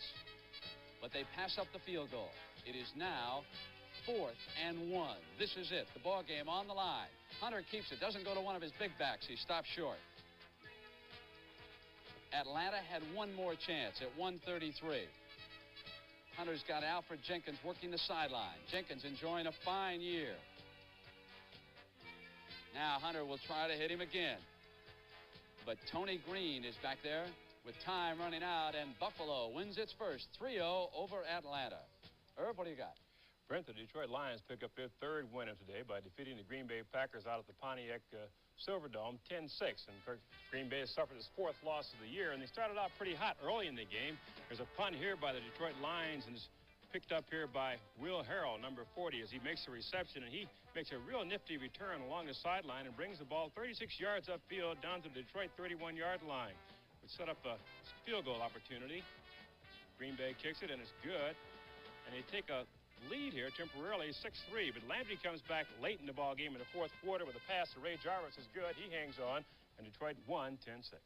All right, wild game. St. Louis and Philadelphia. There was doubt all week. Would Jim Hart be able to quarterback the Cardinals? He was in their starting lineup. Watch now. Big lateral there. Goes to the screen. Ike Harris. Look at the blockers. And Harris goes down the sideline like it's a tightrope, and they go ahead 7-3. Hart now to Terry Metcalf. He runs it in from 10 yards out, 14-3. Ron Jaworski showing some life in Philadelphia. But not this time. Roger Worley, 22, picks it off. His second interception. And he runs it back to the Philadelphia 35-yard line. That's why he's an all-pro. Here's Hart now. He wants Jerry Latin right sideline. Out of bounds there at the 10. And Latin busts in for the touchdown. It was 21-3 before the Eagles started back. Jaworski to the praying halfback, Herb Lusk. 21-10 after the extra point. Now, Carmichael, long, the big guy. Touchdown. It was 21-17. Time ran out on the Eagles, and our time has run out of New York. So let's go back to Tim Ryan at the Los Angeles Coliseum. Tim? We're at halftime here at the Coliseum, where the score is tied 7-7 between the Rams and the Saints. Rookie running back Wendell Tyler, a 16-yard touchdown for the Rams, and Archie Manning passing to Henry Childs, a 17-yard touchdown for New Orleans late in the first half. We're tied at 7. And now let's join Sonny Jurgensen with his guest, Saints owner John Mecom. John, your reflection on the first half. Well, it looked like for a while that whoever won it would be an upset. But, you know, I was very proud of the way they came back the last minute and 58 seconds and did score. It seems very strange to me that it took that long, well, 14 minutes or 13 minutes something, to finally get us geared up. We haven't shown much the last 3 weeks. Possibly now that's the spark we needed. Do you feel that the injuries to your receiving corps has been the biggest problem for the Saints offense? In the first half, had some bad stats as far as throwing the football until the last drive. We were really having trouble completing any passes. Sonny, it has, with Burton out and Parker out. But, you know, these things, stats are for losers, and excuses are for losers. We always come up with them like that. If you really want to go deeper into it, I think really our defensive back core is what's been hurt worse. And yet there are young kids out there. We had to bring Gilliam in to help us. I think he can. But I was surprised at Galbraith not holding on a couple of times. Tony usually has very soft, good hands. You have to feel good so far. The season and the 5th week of the season being with the Rams expected to win the thing, and you having a chance. This is the first game you've played within your division. Being 1-3, it's still wide open. Anybody can win the thing. Well, seeing where Atlanta got beat today, 3-0, that it is wide open. And here we are coming against the Rams this week, next week against St. Louis, outside of our division, then back against the Rams. So today and 2 weeks from now is going to kind of tell the story between these two teams as to where we could finish or even possibly grab a wild card spot. What are the hopes?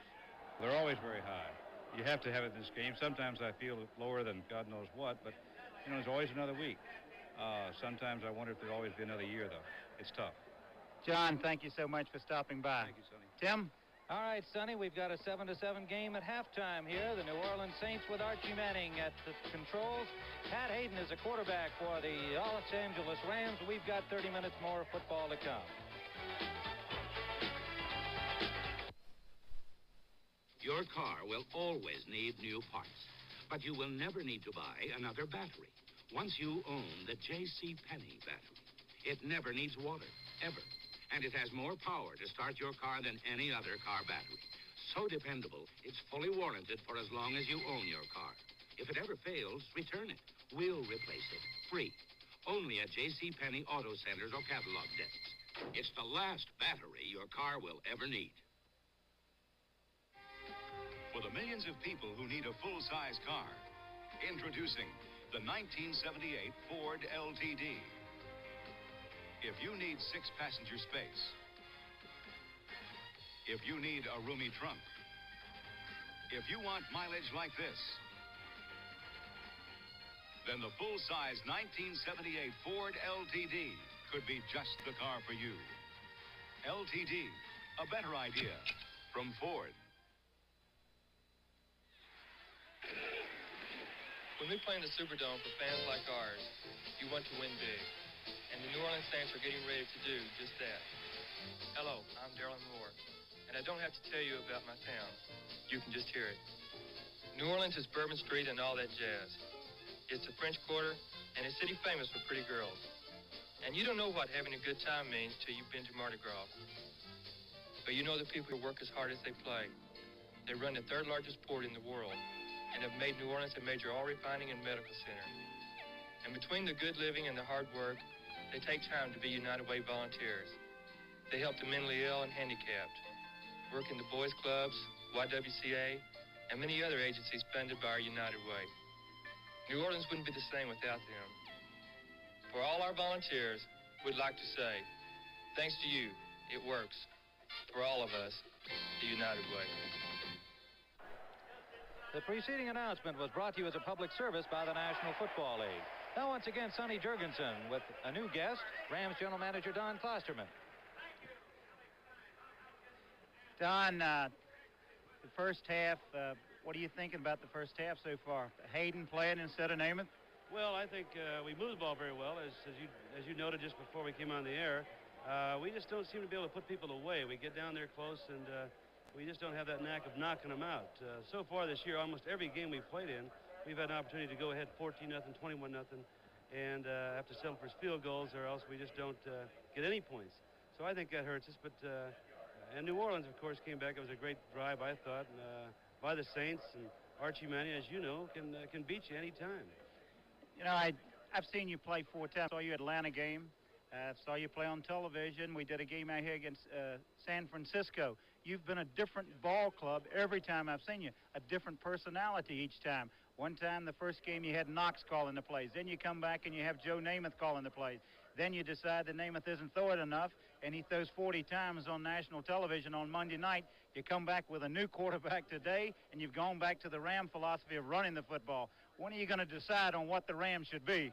Well, that's up to Chuck Knox, of course, but I feel the same way. You have to get a quarterback that's in there and plays a lot, and so he's comfortable, and the rest of the team is, so that our play reflects his philosophy. Pat Hayden likes to throw the ball, as does Joe, but we are a run-oriented type of a team, and I think that our personality will change as the year goes on. If you win today, will Pat Hayden get the start next week? I don't know. I would assume he would after winning this game. Joe's knees were hurt. He didn't practice 2 days this week, but he said that he's standing by, willing to play any time that he's called upon. He's got a great attitude. Would you go to Bergamo today if something happened to Hayden? I don't think so. I think Chuck intends to go to Joe in case something happens. What do you foresee in the second half? Well, I think that you'll see us throw the ball a little more. However, we have run the ball quite effectively. So I just think that we just got to make bigger plays. And our defense hasn't sacked Manning once yet. That's unusual for us not to play a little bit better pass rush than we've had thus far. Especially a team that's had 21 sacks this year. That's right. That's right. Don, thank you a lot, and good luck the rest of the season and also today in the second half. Thanks. Now back to Tim. All right, Sonny, the teams are taking the field to get started here for the second half, and looking at the first half statistically and talking about the same things that Don Klosterman and John Meekum were with Sonny Jurgensen. The Rams rushed for 137 yards, passed for only 63. Balance that Chuck Knox wanted today, and Chuck Knox got it. Hayden 5 for 9 in passing in the first half. Meanwhile, Archie Manning having a lot of difficulty in every category. 6 for 15 through the air, only 50 yards on the rush, and nonetheless they find themselves in a 7-7 tie. So as we said earlier, you can throw out all these numbers because we've got a new ball game starting, and it's effectively 0-0. The Saints will kick it off. Rich Zarro.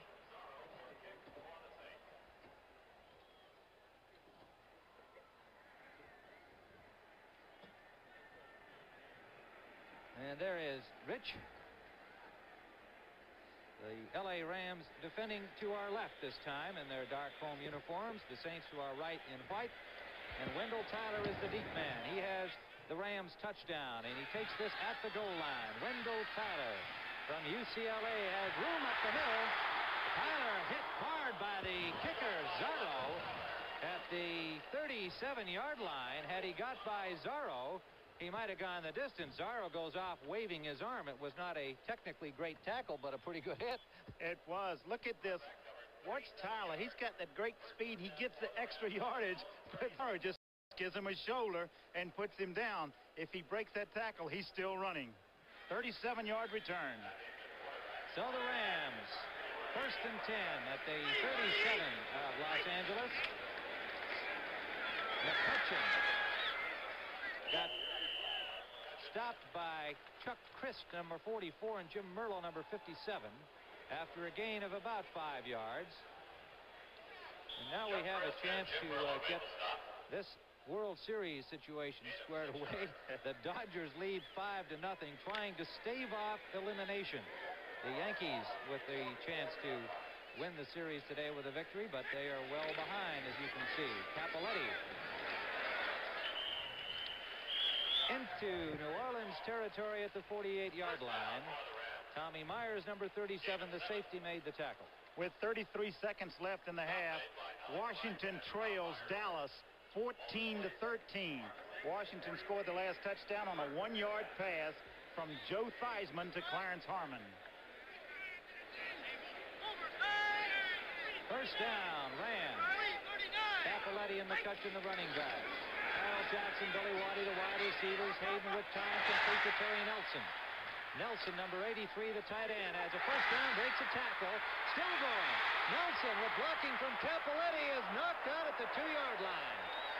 Terry Nelson with a great second effort. Chuck Christ was the man who finally knocked him out, but the Saints had him back out near the 22-yard line, and he got loose. Just a little bootleg action here. You see the backs going away from him, trying to go long. Very wisely finds Nelson coming across. Almost throws it a little high, but watch this effort by Terry Nelson. Comes through. Fetterspiel hits him. Westbrooks hits him. He avoids the tackle there by Myers, and finally gets knocked out by Chapman down on goal line.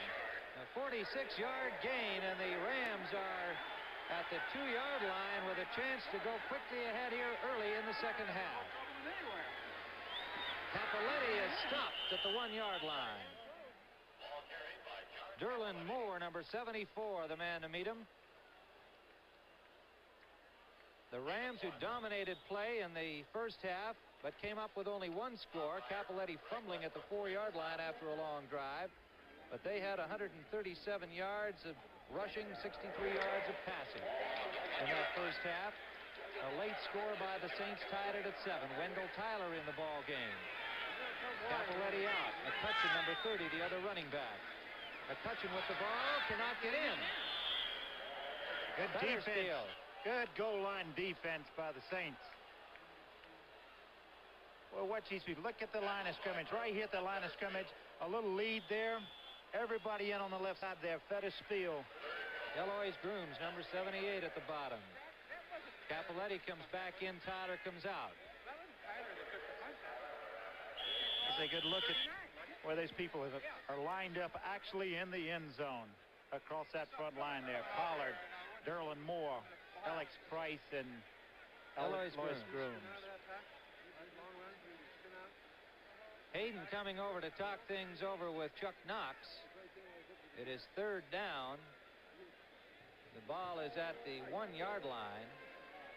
This is the kind of situation where you would think they would just give the ball deep to there's Joe Namath there looking on with some interest at what's taking place, seeing what play is being called. But here's where you'd think they'd just give the ball deep to McCutcheon and let him go over the top. Well, Hayden's calling his own plays today, but I guess because they've had the difficulties Don Klosterman mentioned about getting in there and then being unable to come up with the major score, he elected to call timeout here Sunday to make sure that the play came from head coach Chuck Knox. He might be thinking ahead to tomorrow a little bit too, Pat. Let him make this call. Very smart on his part to involve the coaches in it. Vince Ferragamo, Nebraska. Well, what a college career he had. 4th round pick, and he was working yesterday at practice with Hayden. Namath did not practice at all this week, so we had the feeling that they would go to Ferragamo if Hayden got hurt, but so far it's Hayden's ball game. Touchdown. They have it. Yes, it's now been signaled. The Rams go in front quickly here with suddenness. A 46-yard gainer, Hayden to Nelson. Boy, you got some good blocking up front then to get in. This is the same play they've been running. Look at the surge there at the point of attack. Whole offensive line. Nelson, Williams, Hara, all of them. Good blocking, and they get in. You see Capoletti leading the play. This is a play they have run every 3rd and short situation. And you see the little surge. McCutcheon gets in for the score. Lawrence McCutcheon and the extra point by Raphael Septien. And we have a 14-7 football game. The Los Angeles Rams striking quickly here early in the 3rd quarter. The 1-yard score by Lawrence McCutcheon. Introducing the Ford in your future. Introducing the new Ford Fairmont. Fairmont, a new car designed for today and the years ahead. Fairmont has a surprising combination of fuel, space, and cost efficiency. At 33 miles per gallon highway and 23 city, Fairmont has the highest mileage rating of any car in its class. But while it is lean and trim outside, Fairmont has 90% of the head, leg, and shoulder room of most large cars and fine visibility all around. And Fairmont has a new advanced front suspension patterned after expensive European sedans. The Fairmont line includes wagons and 2- and 4-door sedans, and base sticker prices start at just $35.89. The new Ford Fairmont, roomy but with mileage like a small car, and the lowest sticker price in its class. Is it the Ford in your future? Test drive Fairmont. Find out for yourself. Fairmont, the newest, better idea from Ford. Septien will kick it off. The Rams went 63 yards in 6 plays, caught by the 46-yard pass. Hayden to Terry Nelson. Len Willis takes the kickoff.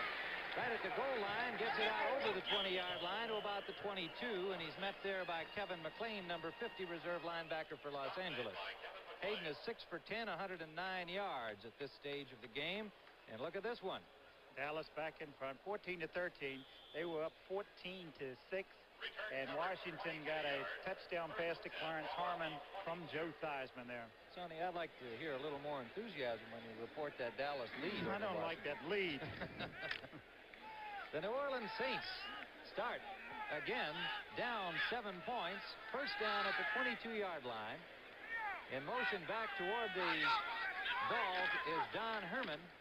Chuck Muncie straight ahead is dumped by Larry Brooks, number 90. And he picked up maybe 3 on the play, between 2 and 3 yards. To reflect on that last drive by the Rams, a 6-play drive, the first possession they had the ball in the third quarter, Tim. Psychologically, that really hurts the Saints because it shows the Rams came out, they dominated the play, they took it right down the field and scored, and now the Saints have to pick it up. Chuck Muncie has only 16 yards rushing in 7 attempts. They've got to have it from Muncie and Galbraith is stopped. Youngblood, the middle linebacker, number 53, Jim Youngblood, put the stop on him. And just to answer the question that inevitably gets asked, are the Youngbloods related? No, they are not related. What about this? Seattle 17, Tampa Bay 16 in the third. Getting a little close there. Now, the thing that hurts the running game of the Saints is that they haven't been able to throw the ball very successfully. Clarence Childs shifts out, splitting on the right end. Split backs, Manning to throw on third down. Trying to elude the pocket, almost intercepted by Jim Youngblood. As the rush was on, Freddie Dreyer was there, Jack Youngblood was there, Isaiah Robertson, and Manning. It looked like he had enough time initially, but I guess there was coverage downfield, Sonny. Good coverage here. He wanted to go long. He was trying to go long to his wide receiver on the left side. As he starts running, if he completes his pass, he's got a long way to run. You see Muncie there and Galbraith, both receivers, both backs there open, and Youngblood gets a hand on it, but they can run about 30 or 40 yards with the ball if he gets it to them. Blanchard standing on his 11. Waiting at the 34 is Billy Waddy, number 80 for the Rams. A low kick. Waddy at the 36. Good tackle on Waddy. That was number 50, Ken Bordelon, the first man to get him right in his tracks after he caught the ball. And so the Rams will start first down at their own 38-yard line.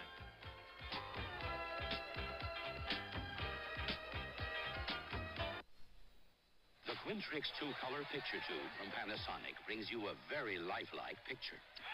Because Quintrix tube is an inline picture tube with an extra pre-focus lens that concentrates and focuses the electron beam to bring you Panasonic's sharpest picture ever.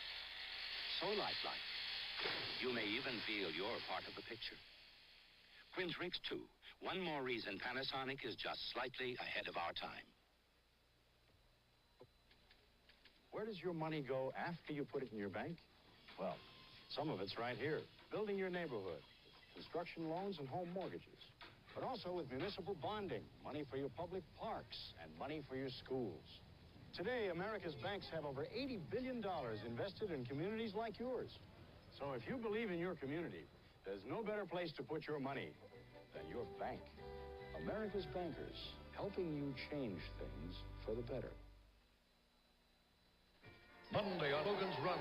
A man with a deadly mission is sent into the future to change history as two civilizations fight for life on Logan's Run. Monday at 8, 7 Central and Mountain. The Broncos are for real. That game is not over, of course, but they have shown they are a legitimate contender this year. They lead 21-7. And Oakland going for their 18th game in a row.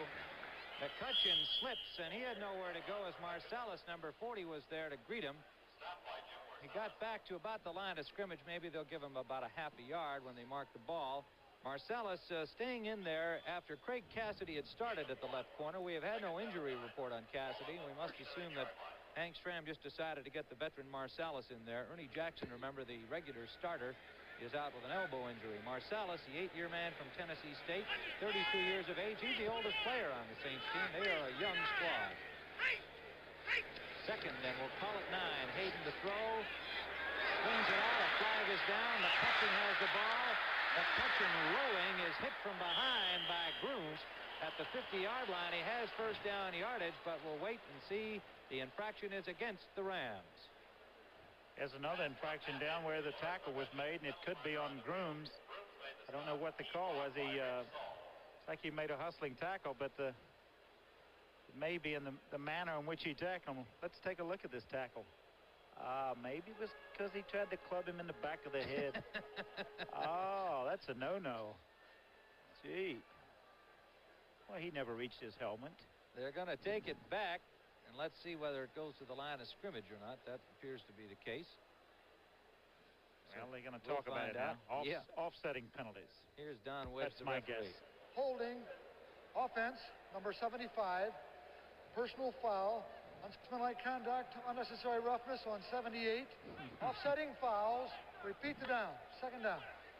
That was John Williams, the guilty party for the Rams, Grooms for the Saints, and so it all goes for naught. It will be 2nd and 9 again for the Rams. Not exactly for naught as far as Lawrence McCutcheon is concerned. No, I'd say he's the one that got clubbed in the head. 2nd and 9. Fumble recovered. McCutcheon. And who knows? Here we're laughing about it. It may indeed be that Lawrence is still a little bit dizzy after that wrap on the back of the helmet. He just didn't handle the ball here. Most times, Tim, we'll take a look at the handoff, see what the handoff. He got it in pretty good, but he was looking where he was running. It looks like it's high, but when backs bend over, it looks like you're putting it up there high, but you end up hitting them up on the numbers. A lot of times when backs come into the huddle, they tell you that they don't need the ball that play. McCutcheon made a good effort to recover his own fumble. And it is 3rd down. He lost a yard on the play. Hayden with lots of time up the middle. It's complete. Waddy out of bounds inside the 35. Chuck Christ on the tackle. A little crossing pattern here, and he was open. Good protection here. Look at the protection. Hayden going back. Saul picking up, helping inside with Williams.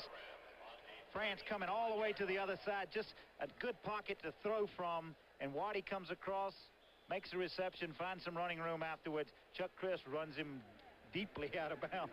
Waddy has big shoes to fill. The injured Ron Jesse, one of the premier receivers in the National Football League. And Waddy is getting his second start ahead of his second-year man, Dwight Scales. And he has been impressive, the rookie from Colorado. Fumble again on 1st down for the Rams, and it looks like the Saints have ball. They do. So again, the Rams turn it over. After mounting a drive, it looked like Tyler was the ball carrier on the play. Yes, he never got control of the ball. He lost it.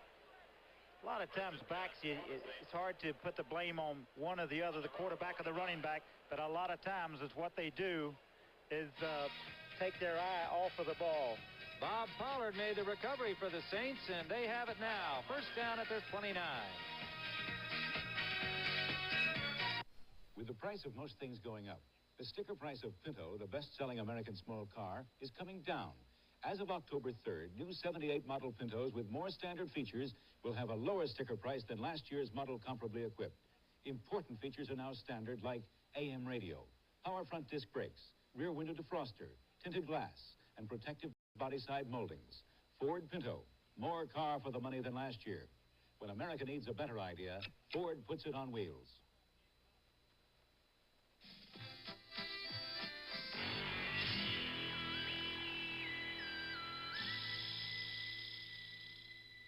Schlitz Light.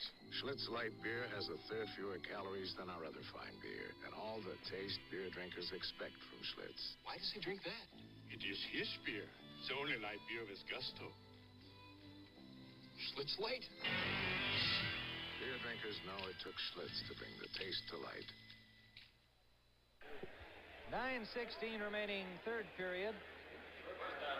Tim Ryan and Sonny Jurgensen here at the Coliseum. In Los Angeles, the Rams lead it 14-7. Bob Pollard having an outstanding game for the Saints, getting a breather over there as the offense takes the field. Archie Manning, the quarterback. Chuck Muncie, number 42. Muncie, good running room, close to first down yardage. Jack Youngblood on the tackle. They did a good job on Muncie in the first half. He had only 14 yards, but he has a good gain here. Yes, Schumacher out in front of him. Didn't start today, but he got a fine block there, and you see Youngblood and Elmendorf pushing him out of bounds as he hurdled somebody. First down for the Saints at the 40-yard line, and San Diego in front of New England, 13-7, third period. Jack Youngblood, number 85, along that front. Fred Dreyer at 89 at the other end. Cody Jones and Larry Brooks are the tackles defensively for Los Angeles. Muncie is stopped cold. Cody Jones. A whole lot of people up there. When you go back in the huddle after this one, Muncie says, don't call that play again. They have a lot of respect for this front four, as everybody in the National Football League does, but we had the indication that they think that Brooks is perhaps the tougher of the two. Cody Jones filling some big shoes. Merlin Olsen now gone from that Rams front four after 15 distinguished years. He's done a good job, too. Good football player. Fourth-year man from San Jose State. Second, 9.5. Again, that little screen. Muncie, kind of a delayed screen, Sonny, and they get just a couple of blockers out there and hope that that's enough for Muncie. Often it can be. Brodzinski, the rookie linebacker, made the tackle. Not good timing on the play, though. The back catching the ball, Muncie catching it, was so deep that his blockers had already thrown, and Brodzinski had escaped the block before Muncie gets up to the line of scrimmage. John Watson injured earlier for New Orleans. The medical report, torn knee ligaments. Unfortunate for John and for the Saints. Third down, 5 to go. Big play for the Saints. Childs overthrown. Manning had him open, couldn't hit him. Jim Youngblood deep on the coverage. That's what you want to have. This is a play they had so much success with during exhibition season. They hit this about 9 times for touchdowns. You see that Youngblood has to cover him a long way for the linebacker to go, but the ball being in the air, they didn't get the coverage that they anticipated then. We now have a report on Craig Cassidy. He apparently has injured ribs and will not return, and so we will assume that that is the reason Marsalis replaced him at left corner. Cassidy had started for the injured Ernie Jackson, but has been out since early in the game. Go, Billy. Go, Billy. Waddy taking Blanchard's punt at the 20, hit hard at the 25-yard line. And it was Bordelon, number 50, Ken Bordelon, the other 50 on the field, making the hit down there. It'll be first down, Rams at the 25. Boxing next week on Sports Spectacular, Saturday at 4:30 Eastern Time. Leon Spinks against Scott Ledoux in a heavyweight fight. The light heavyweights, Michael Spinks and Gary Summerhays, the fine-looking young Canadian, and Bernardo Mercado and Greg Johnson. Another heavyweight match, so that should be an interesting afternoon, along with the World's Strongest Men competition. They're going to push wheelbarrows uphill. Oh, that sounds like fun, doesn't I it? wouldn't miss it. McCutcheon for the Rams out to the 32. Jim Marsalis on the tackle. Tim, I was looking at third down conversions. Los Angeles has 9 out of 13, which is kind of a high percentage. You don't anticipate making that many. And New Orleans is only 2 out of 9. Hayden passing is 7 for 11, 139 yards. 14-7. The Rams lead it here in the third quarter. Second, a little less than 3. Capoletti Nowhere to go. Good penetration by Fetterspiel, number 58. We've talked about Bob Pollard, and we've talked about Fetterspiel. They have been the dominant forces defensively, as the Saints have done a good job. Saints have done a good job defensively, but they've been on the field an awful long time today. At some point, that takes its toll, doesn't it, Sonny? It does, because you know, they wear down and they're not getting any help from their offense, even though the offense did get a score there at right before the half to tie the game up. But when you stay out there and you keep battling and you pick up fumbles, you get interceptions, and your offense doesn't do anything, it's discouraging for you. Well, and this is discouraging, too, for that defense. Fetterspiel makes a good play, but the Rams get the first down anyway. At the 35-yard line, Lawrence McCutcheon, the leading rusher in the game, with 72 yards and 19 carries. Capoletti, 22, McCutcheon, 30. The running backs, and this is McCutcheon. McCutcheon bulls his way out over the 40-yard line. Again, Fetterspiel is there on the tackle. Got some help from Pat Hughes in at linebacker number 54, replacing Merlo on the left side.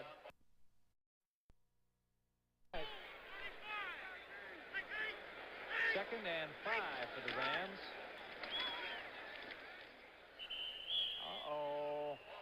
Flag down. Capoletti with a ball carrier. They're going to call face mask here. He came up short of the first down, I believe. They call a little holding penalty. That was a late call for a hold penalty, and especially where it was called from. The field judge way downfield threw that thing back in there. Called a late hold on there because they ran right at the cavity of the defense, made some yards. Usually you don't see that official calling the hold. He's got good eyes. Holding offense, number 75, second down. John Williams. If we can pick out the hold here. On the right side here, number 75, Capoletti getting the ball. You see Hara there. There's 75 right here. I don't see it. Looked like he pushed him. Looks like he gave him a little shove. Yeah, that's all right. It is second and 15. Hayden play action. Little screen right side. McCutcheon. Good running by McCutcheon, but he stopped at the 39-yard line. Picked up maybe 9 yards. It'll be third and maybe 6 yards to go. Chuck Christ on the tackle. Look at this. The Dodgers 7-0 in the bottom of the 5th. Finally, the Dodger bats unleashed out here at Dodger Stadium. Good block by Tom Mack on the last play, but they still need a good play to get first down. Third and close to 6 yards for the Rams. The Saints, from a momentum point of view, really need to stop them here. 4:56 left in the third period. If they can get the ball back, remember they trail by only 7 points, they can assert themselves. Blitzing Fetterspiel. They throw it up. Jackson has it. Jackson is stopped at the 30-yard line. Hayden took a real good hit. Tommy Myers was on the blitz. Fetterspiel was on the blitz. They had coverage on Jackson, Sonny. He makes a big catch down here to keep their drive alive. First down at the 30. Watch this throw here, boards it. Myers came on a blitz and hit him. Just a remarkable catch by Jackson. He had 3 men. He caught it in a crowd. Came up. He was still free to run, and they stopped him. Hayden really came up slowly then. He took a good whack from Tommy Myers on a safety blitz. A 32-yard gain, and you have to fault the secondary a little bit on that play, Sonny, I'd have to say, because that ball was just kind of chucked up there. 3 of them just did not seem to be looking at the ball, and so it's a first down. The Rams keep it alive on a big third down play, a 32-yard gain. Fetterspiel puts the stop. We're going to see that pass play again. You don't anticipate him throwing the ball this long on a safety blitz. That could have been some of the problems with coverage. Marcellus had pretty good coverage, but when you're single on Harold Jackson back there, you got a lot of speed to contend with. That's what happened on that play, and he just made the big catch. Hayden just threw it out in front of him. Second down, 6 yards to go on the 4-yard run by McCutcheon.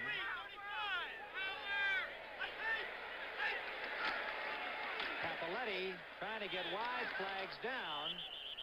Short of the first down yardage. The flag was down immediately and is signaled preliminarily against the L.A. Rams. Bob Pollard ranging wide left to make the tackle on the play. Pat Hayden in this quarter is 4 for 4 for 113 yards. It will be very hard, regardless of the outcome of this game, to remove him from the starting position next week. And when I saw him getting up, and he was, when he was number 75, second down. He caught John Williams again for holding, and that's the second one in a row. So it'll be 2nd and 15 yards to go. Williams the guilty party, and look at this. Dallas still leading Washington 14-13, but for Washington fans, Billy Kilmer is back in return to the game as the quarterback. 2nd down and closer to 16 than 15. Here's Cappelletti, and he is hit after about a gain of 4. It was Brooms, number 78, putting the stop on him. Got some help from linebacker Pat Hughes. We have had no medical report on Greg Westbrooks. Hughes is playing on that right side in place of Westbrooks and has been for this Rams series. 3:03 remaining in the third quarter. The Rams still lead it 14-7. And the Dodgers 8-0 over the Yanks as they try to force a game 6. Third down and long, big rush, and he's down. They were coming hard. Grooms and Pollard, and Elix Price, number 75, the man to get him again. A flag is down. This one's in the vicinity of Dennis Hara. Hard to tell if it's a holding penalty. I'm sure they'll just refuse it. I don't know, though. They're in a position where have a third quarter score. Seattle 17, Tampa 16. Holding. Offense. Number 60. Yep. Declined. Dennis Hara, they declined. 4th down. So the Rams will punt. Glenn Walker has not had a whole lot to do this afternoon, the rookie from USC. I think this is only his 2nd punt, if I'm not mistaken. The Rams have had a couple of drives blunted with turnovers, and so consequently Walker has really not had to kick the ball too often today because the Rams have kept it moving. Monty is the lone receiver standing at the 10. Walker will punt from his 45, stepping close to the 50. Good kick. Hits inside the end zone, and the Saints will start 1st and 10 with a touchback from their own 20-yard line, and we've got 2:36 to go in this third period. A ball control kind of game, and the Rams lead it 14-7.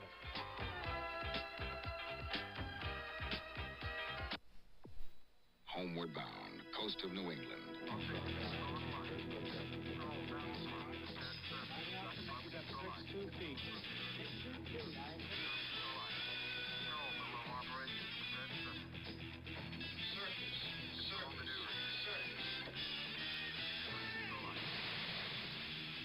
The Navy.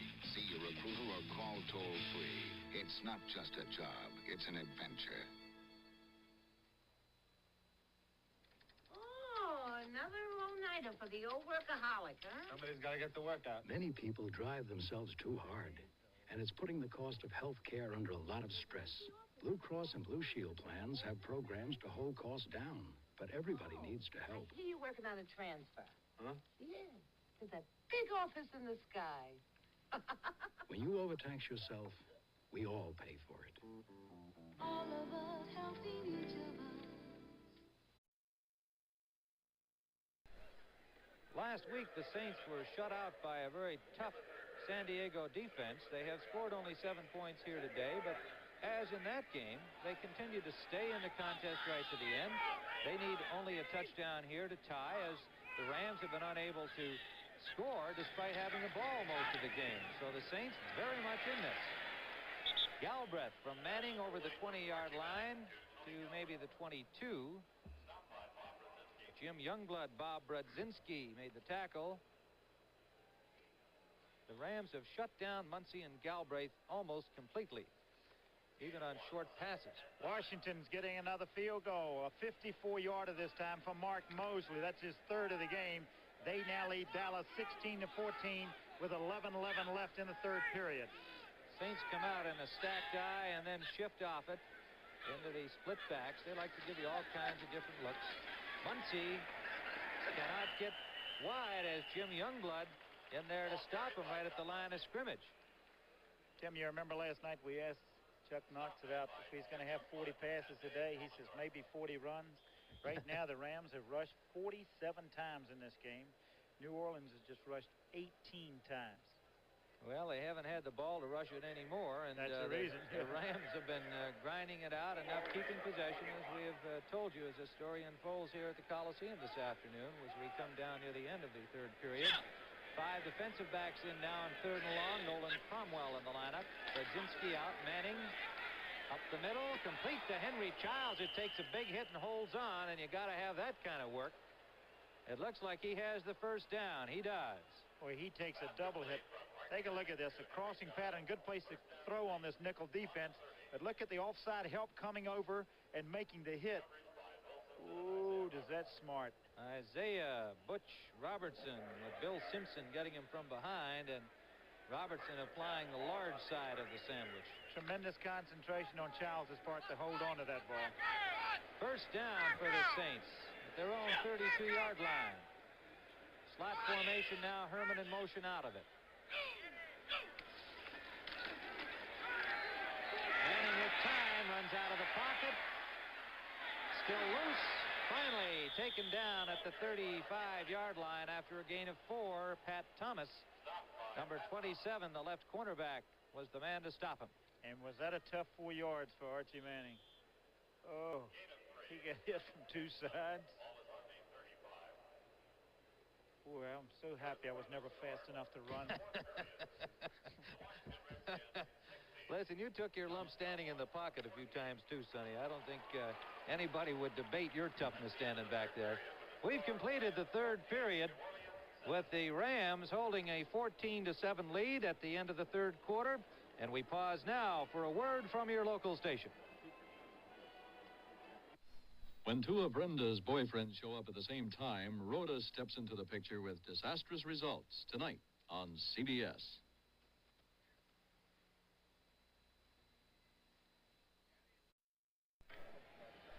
New Orleans will be 2nd and 8. The ball at their 35-yard line as play begins in the fourth period here. And while the Rams have controlled the ball, they have not been overpowering. You got to wonder how this club is going to do the rest of the year, as Chuck Knox, their coach, says they're not as good a team as they were a year ago, with people like Olsen, Jesse, Harris, Klein all gone. I'd like to hear your observations on the Rams' chances when you get an opportunity, Sonny. I'm sure you will. Manning deep for Herman. He's open, and Pat Thomas takes him out. Thomas was fooled completely by the shifty Herman, and he could not recover in time. It's first down at the 38-yard line of Los Angeles. Manning kind of loses this ball. He has Herman open, and he throws a duck to him. Look at this thing. These are the kind you shoot down in practice, because he goes quack, quack. That's an end over end. It's an option pass because you can catch it on either end. But he gets the ball to him, and that's what it counts. It looks like one of Kilmer's passes. But Herman ran a good pattern, and big play for him, picks up 28 yards. Yeah, Thomas fooled completely by Herman, and that gave Herman all kinds of time to make the catch on that little wobble from Archie. Big first down play by the Saints. Remember, they're down only 14-7. This is Galbraith. Galbraith hit hard. Gained 5, maybe 6 on the play before he was stopped. Brzezinski was there, but it was Elmendorf, I believe, who really got the good hit on him. And Jim Youngblood, number 53, the middle linebacker. Good strong running in there. You know, you were talking about what's going to happen to the Rams or what's going to happen to the Saints in the next 2 weeks with these teams playing each other. The Saints play the Cardinals next week, then they have the Rams at home. Still wide open, but I think the return of Jack Reynolds is definitely going to help this defensive club of the Rams. Manning is 4 for 6 in the second half after going 6 for 15 in the first half. Galbraith nowhere to go, got maybe a yard and a half. Manning is 10 for 21 on the ball game. Youngblood and Elmendorf on the tackle. Here's Tony Galbraith. Even though his number's gone, he's a little ragged shirt. He has to cut outside because of the penetration of the Ram defense. And you see Larry Brooks. And I think talking with that man right there last night, he has a lot of respect for number 90. 3rd and 2 for the Saints. A big play for them here. We're in the fourth period, just underway. Muncie leads one tackle. They've got him shut off. I mean, they had him shut off. Jack Youngblood was the guy diving in there, forcing him wider than he wanted to go, and 4 other Rams appeared with no white shirts blocking them. Simpson and Thomas forced him out, and they did not get that badly needed first down. That was a big play. They're going to go for a field goal from here. 4th down.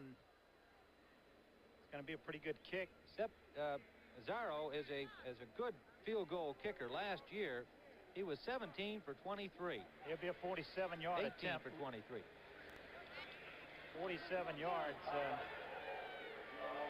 No wind to speak of. Rich Zarro. Blanchard to hold. Block. Oh, we had a little whistle there before the kick was. Yeah, let's wait and see what happens here. That was a whistle really before the play was underway. Did they call delay against New Orleans? Could have. Ball didn't get up. You see the ball was driven there. Sidewinders have that tendency. When they're not delay of game. Yes, they do. Offense. 4th down. Oh, what a costly mistake that is to have a delay when you're getting ready to attempt a field goal that will put you very close. A touchdown would then win it. Here he's and Zarro can. They take him out of field goal range, and now he's going to have to. They're going to have to punt. Yeah, they got to punt it. So the 5-yard penalty. Maybe they feel field goal kickers before games. They line up and they tell the coach how far they feel they're accurate from, and 52 is more than he wanted to kick the ball. Blanchard trying to angle it to get it out of bounds, but it bounces in to the end zone, and so the Rams will start with a touchback first down at the 20-yard line, and the Saints waste a chance to get on the scoreboard, and they continue to trail 14-7. The closer you shave, boys, the more you will need. The more you will need. Great balls of comfort. Great balls of comfort. To do it with ease. Great balls of comfort. Oh, just let Noxzema. Noxzema. Great balls of comfort to you. The closer you shave, the more you need soothing, medicated Noxzema. Great balls of comfort to you. Woo. Introducing the Ford in your future, the new Ford Fairmont. A new car designed for today and the years ahead. Fairmont's mileage ratings are the same as a little VW Rapid when both are equipped with automatic transmission. And this Fairmont, as shown, is actually sticker priced less than this Rapid. Yet Fairmont has 80% of the head, leg, and shoulder room of most large cars. Fairmont, roomy but with mileage like a small car, and the lowest sticker price in its class. Test drive Fairmont, the newest, better idea from Ford. Having dinner with clients is part of your job. The trick is to gain a client, not lose a reputation. On Our Own tonight, following Rhoda. Well, Denver has jumped into a bigger lead over Oakland, 27-7, as the Rams bring it out. First down at their own 20-yard line. Louis Wright intercepted a Stabler pass and returned it for a score in that game to give Denver their latest touchdown. Pat Hughes on the tackle after a gain of 2 yards. It'll be 2nd and about 8. Seattle leading Tampa Bay 24-23. They're really going at each other in that battle of the expansion teams. John McKay's unleashed his offense today. 2nd and 7 for the Rams. They lead it 14-7. Cappelletti, good hold. Cappelletti has the first down for Los Angeles over the 30-yard line. Tommy Myers is safety number 37, and Grooms, the end, coming way back to get in on the tackle. And Sonny, just talking about Zarro and wondering about them not going for the field goal after the penalty. Last year, he kicked 4 of 7 between 40 and 50 yards in length, and 1 of 2 over 50 yards, and we felt that he would have been at, what, about 52 yards on that one? 52 yards. And the wind appears to be behind him. What effect it has down there in the Coliseum, we're not sure. But it did appear to be behind him. Hayden to Terry Nelson, incomplete. They ruled that he trapped that ball, and it is incomplete. Jim Merlo on the coverage. Second down. The Dodgers score is up to 10-0. They better save some of those runs. Lawrence McCutcheon has now rushed 22 times for 84 yards to lead all ball carriers in that department. 2nd and 10, Rams at their own 30. Tim Ryan and Sonny Jurgensen, 12:02 remaining in the fourth quarter. Los Angeles 14, New Orleans 7. Interdivisional contest here. McCutcheon, good hole.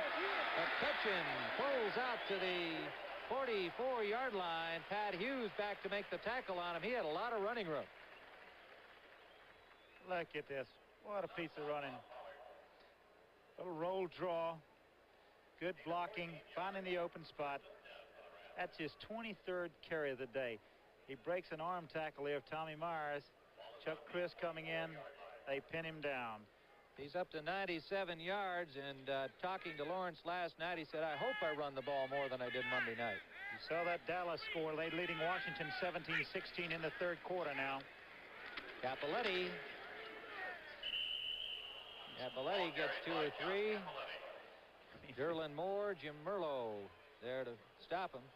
McCutcheon's now 23 carries for 97 yards, and Cappelletti's carried it 18 times. They're going to set some kind of record rushing today. Wendell Tyler had a fair amount of action back in the first half. Has not been in there in the second half. He scored the first touchdown on a 16-yard dash. But the Rams using ball control now. They have the lead. Hayden on 2nd and 7. Scrambling, but sacked.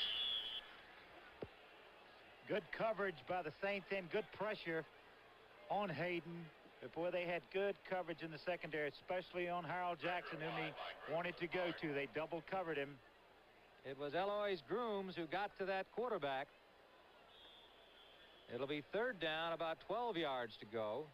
So the Saints, if they hold here, can get that ball back quickly this time, something they have not been able to do too much today. The Rams have been grinding it out, and even though they have only 14 points, as we continue to comment, they have had the ball most of the day.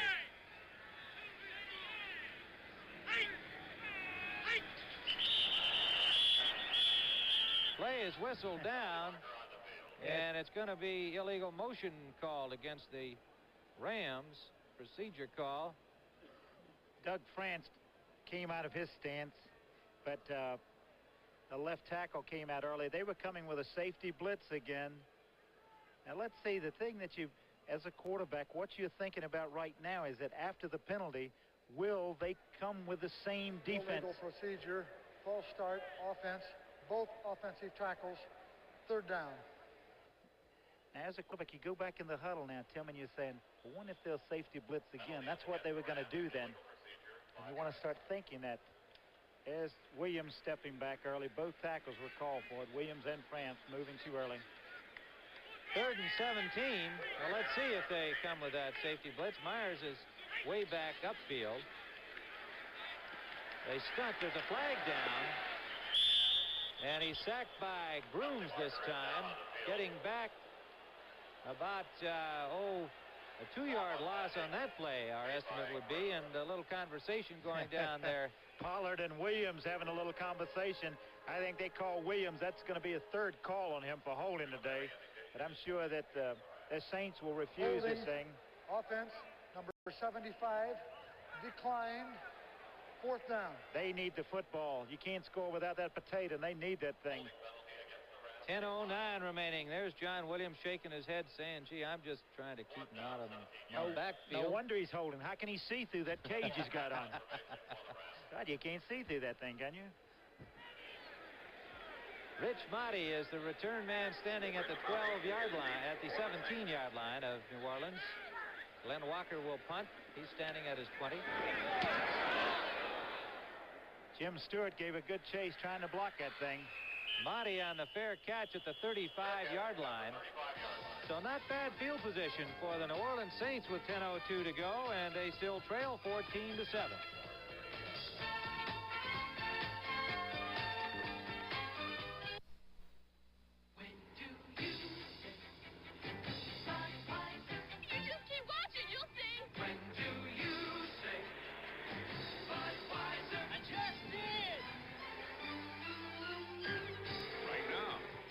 time that's right for a cold beer is perfect for the consistently smooth taste of this one. Beechwood Aged Budweiser. When you say Budweiser, Budweiser, you said it all. Exxon announces a new motor oil that can help the country save gasoline. New friction-reducing Uniflow. Extensive driving tests show it could save over 200 million gallons of gasoline a year if only 1 out of every 20 cars in America used Uniflow instead of typical multigrade oils. New Uniflow motor oil from Exxon Research. It can conserve gasoline and save money. Look into it right here. Tim Ryan and Sonny Jurgensen at the Coliseum in Los Angeles. A beautiful day here, 77 degrees at game time. A couple of people sitting around meditating. The 35-yard line of New Orleans, they trail 14-7, and boy, you're not out of it till you're out of it. And in this game, the Saints are very much in it. Deep, they're going for everything. It's out of bounds, intended for Gilliam. Monty Jackson on the coverage, number 28.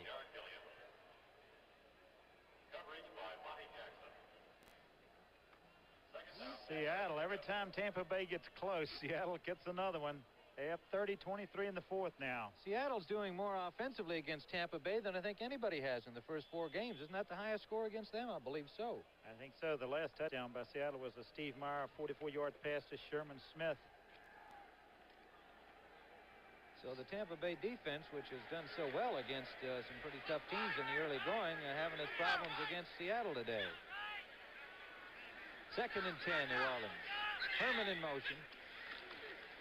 Backs coming out into the pattern. They throw it to Muncy on that screen out the left side. Pass complete from Archie Manning to Chuck Muncy. They got maybe 5 on the play, 2nd and 5. That play is almost like a run. If they don't get the block, he's never going to get much more than 4 or 5 yards, Sonny. That's right. In going in motion, he gets out there, and he's out there already, and you have to get the ball to him and hope that somebody, you get those blockers out. You see Terry Steve, you know, he got out in front of him and threw a block. We got Muncy down on the sideline. Let's hope that isn't Larry Brooks, the man serious. who put the tackle on him, and see if we can pick up and see what happens to him. You know, somebody could have fallen on his leg, or you see the pass going out. You see the Terry Steve 68 in there throwing the block, and right outside Hill was also out there. Back to live action. Manning is complete with that to Henry Childs, the tight end, in a short pattern, trying to get the first down yardage, and they do. So the Saints on the move out to their 46-yard line. Every possession now, Tim, is so priceless for the New Orleans Saints. They have to take advantage of this field position. They know they may not get the ball many more times. There's Muncy on the sidelines. Mike Strawn, number 33, is in the ball game for Muncy. First down pass from Manning to Galbraith. Galbraith tackled on a good play by Dave Elmendorf. One-on-one, Elmendorf did not let him get away. Manning had to make a good play to get this pass over there because there was traffic right in his line of sight. You see Hank there calling the play from the sidelines. He was looking at his little rolled game plan there and hollered a play out to Archie. And there's Chuck Knox. He's got to be concerned. He's put a lot of pressure on his defense today because they've only got 14 points. They've missed a few opportunities to score. That's been their problem through the first 4 games of this season, and it's a continuing problem today, even though Pat Hayden has moved the ball club effectively. Don Fosterman said they haven't been able to score when they get in close. 2nd down, 10 yards to go. Manning has Childs open, but he overthrows him. Childs had the outside on Elmendorf one-on-one, and Archie's not too happy. The pressure you can see Childs right here. Watch the move he makes. They had a blitz on, and this is why he beats Elmendorf. But the fact that Archie had to throw the ball before he wanted to deliver it, and that hurt him. Now, I was talking about the Tampa Bay Buccaneers, and that is the most points scored against them this year. The best previous effort by Dallas, not a bad football club, beat them 23-7. Philadelphia got only 13. Minnesota got only 9. Washington got only 10. So let's hear it for the Seahawks. Dallas has got another field goal. This one a 52-yarder by Efraim Herrera. They lead Washington 20-16. Manning out to Galbraith in the short flat. He's out there all by himself, and 4 Rams come to the ball. Elmendorf the first to get there. Eckern, Cowens, all of them over there. So the Saints are stopped, and they'll have to punt. Tom Blanchard, number 16, the leading punter in the conference, comes in. He's been a busy man today. This is his 9th punt of the afternoon. Waddy and Bryant are back to receive the punt. Waddy, number 80. Cullen Bryant, number 32. 7:45 remaining in the fourth quarter. 14-7, the Rams lead it. Blanchard from his 35, stepping up near the 40. Good kick, real good kick. And it's into the end zone. There'll be no return. It'll be first down for the Los Angeles Rams at their own 20 following the touchback. And so the Rams continue to control the ball, stop the Saints, and hold the lead.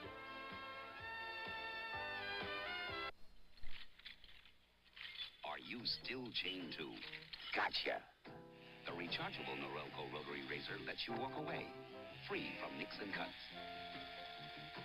Its 36 surgical steel rotary razor blades are safely protected inside 3 floating heads to give you a comfortable shave that's razor close, razor smooth, for up to 3 weeks on a single charge. The rechargeable Norelco rotary razor. It lets you walk away from gotcha. Hi. Heading for your Avis car? Well, I'm the guy who checked it out. Yes, sir. Had the fan belt adjusted, the oil changed, even checked the power windows. Very nice. Gonna purr like a kitten. At Avis, we try harder. We designed our own car care program to help make our cars safe and ready to go. Thank you.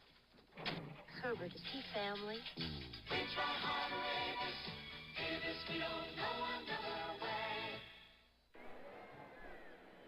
7:31 to go, and the Rams will start from their own 20, 1st and 10. Blanchard, a 52-yard punt, his 9th of the afternoon, as the Saints have just been unable to keep possession.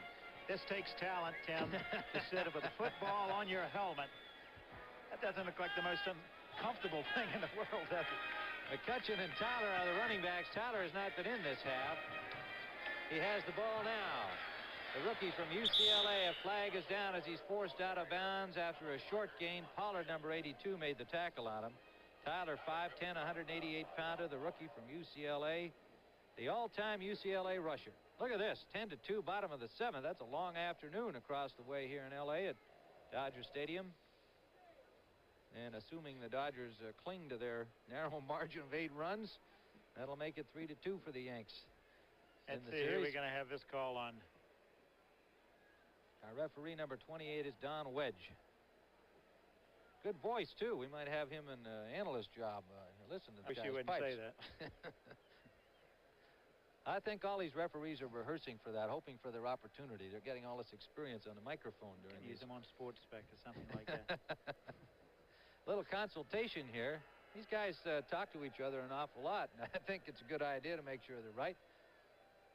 Well, they have to decide on which rule they... Personal foul, illegal crackback offense, first down, half the distance. On who? On who? On the offense, Sonny. It's one of those offensive tackles. Hey, you call my name out loud all the time. Call that end's name. First down, 20 to go. The Rams back at their 10. McCutcheon got 3 or 4 and then ran headlong into Derlin Moore, number 74. This front four for the Saints has played very, very well here today. Grooms, Moore, Price, and Pollard. How about this? The Jets, 2-yard run by Clark Gaines. They only trail Miami now, 21-17. Fourth period, 2:44 left. 2nd and 16. McCutcheon comes out. Capoletti and Tyler now the running backs. New England's leading San Diego 17-13 in the fourth period.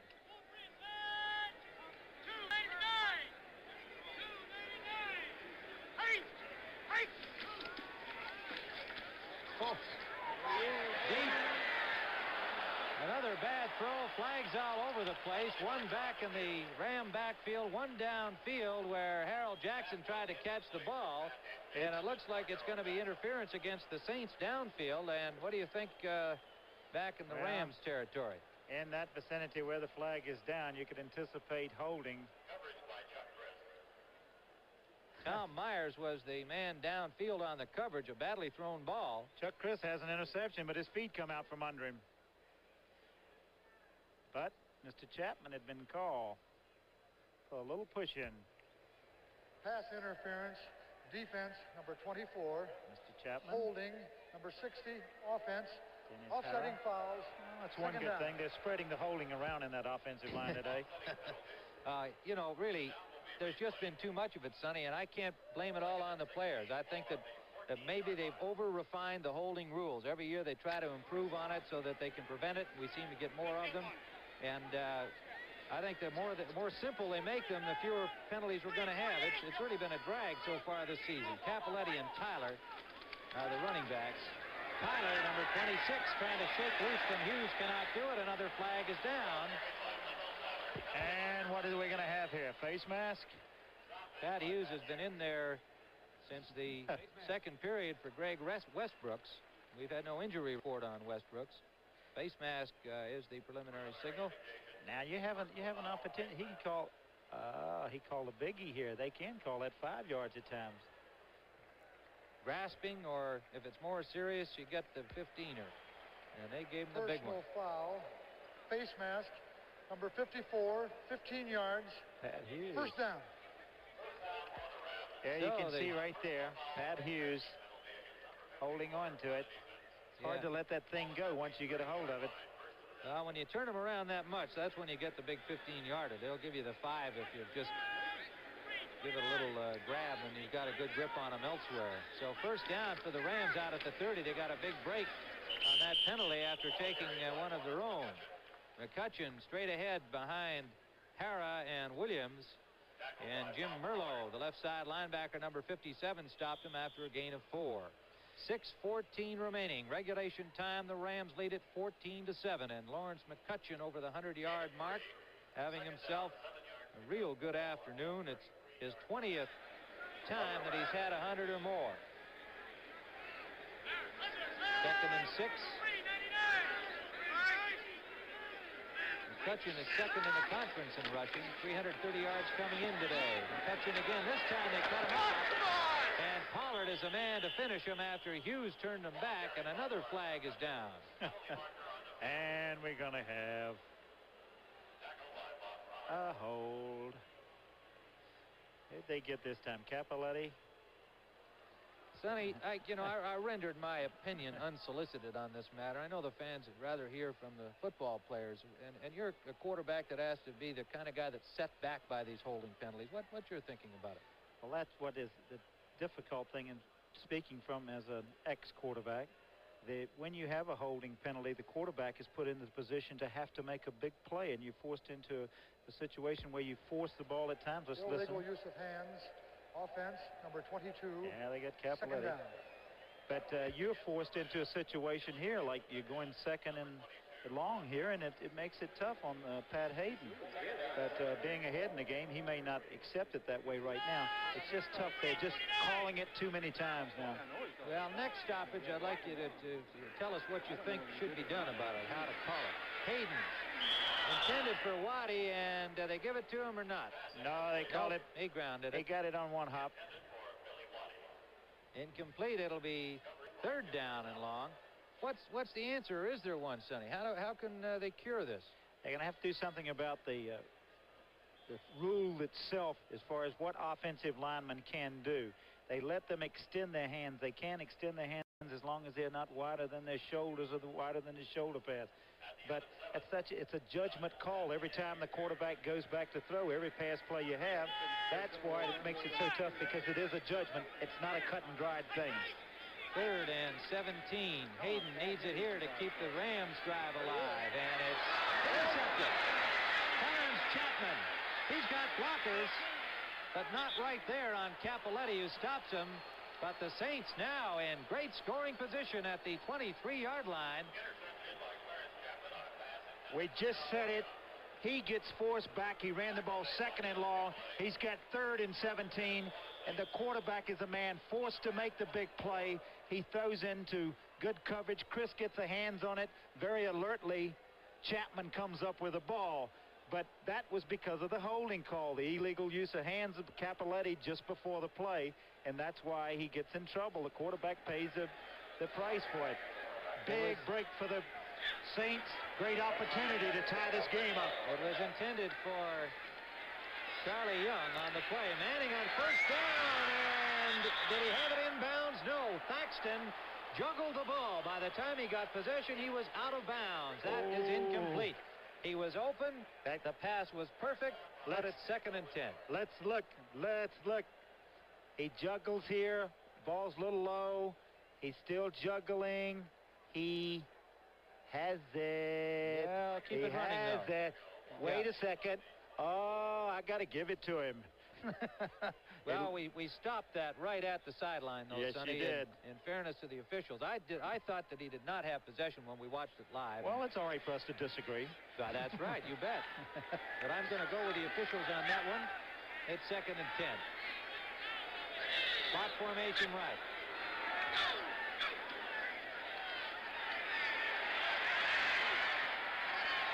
Intended again for Thaxton, overthrown, and there were all kinds of Rams around. Archie might have decided just to chuck that one when he saw that Thaxton was covered. Hey, Sonny, get it over everybody. Well, let's take a look at it again and then see in regular motion, see if he in fact is juggling the ball. He is there.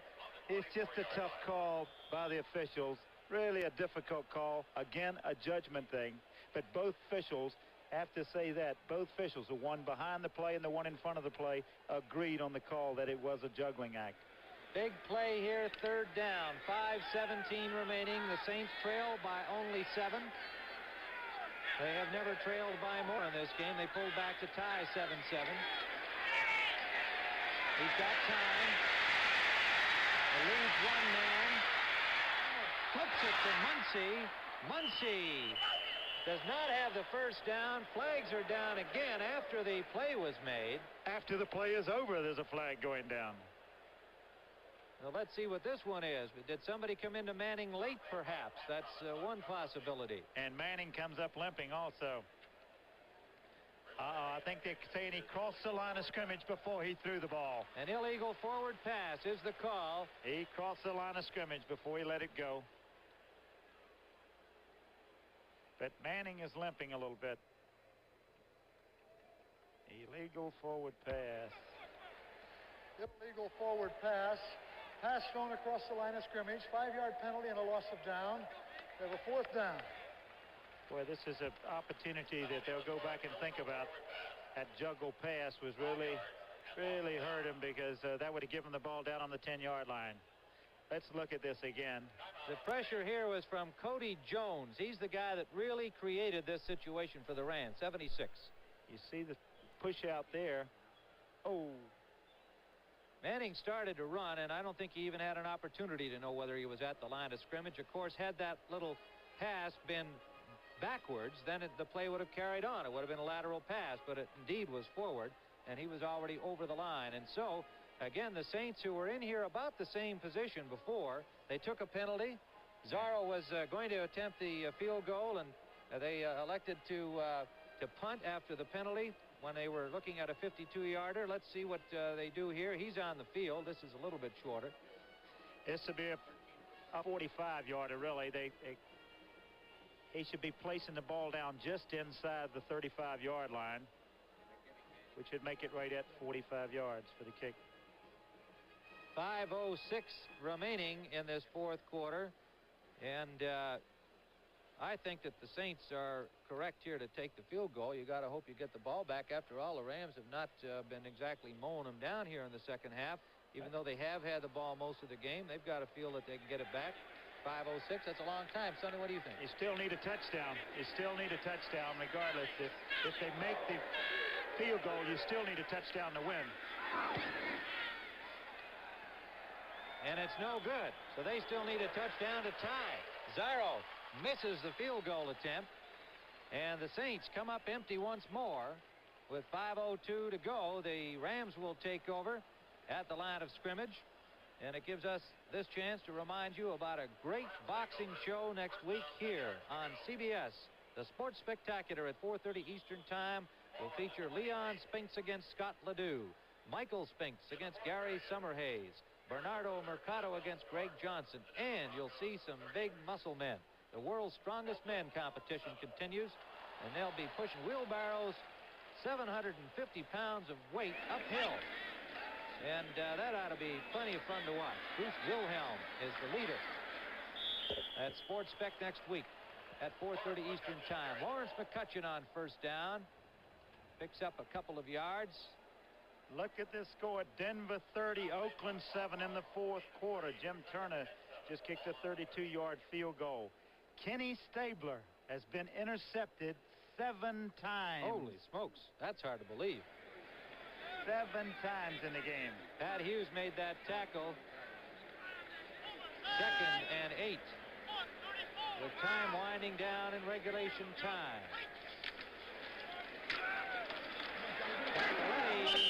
Capoletti, good hard running, close to the first down. Hughes again on the tackle.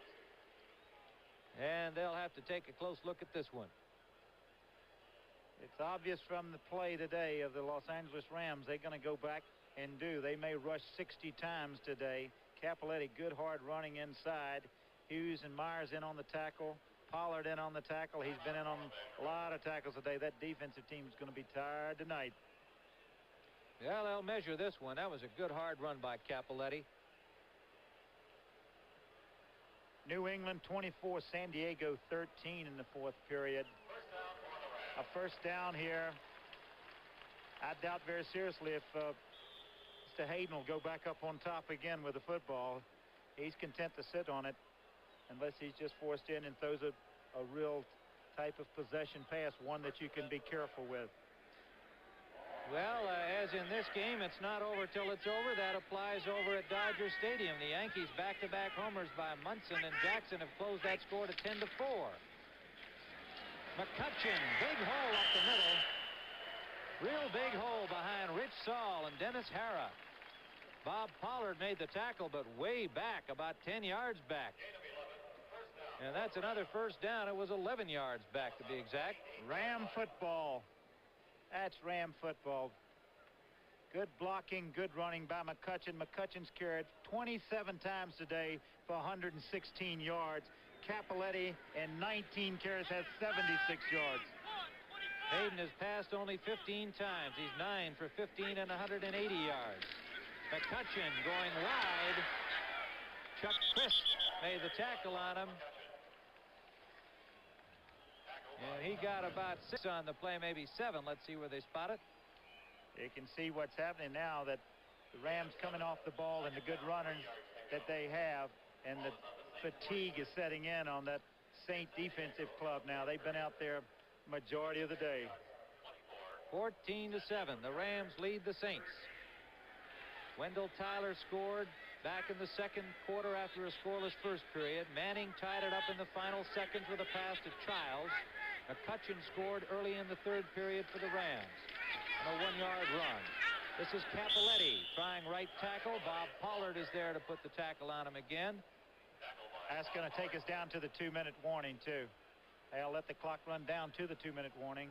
They'll be third and about 1.5 yards.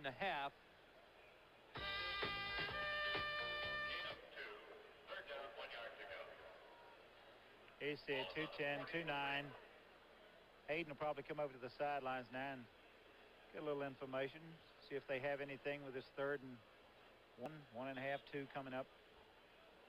They've got double tight ends in there, Nelson and Young, and Cullen Bryant into here to try and get that first down. Keep the ball with only 2 minutes remaining in regulation time. 14-7, Rams.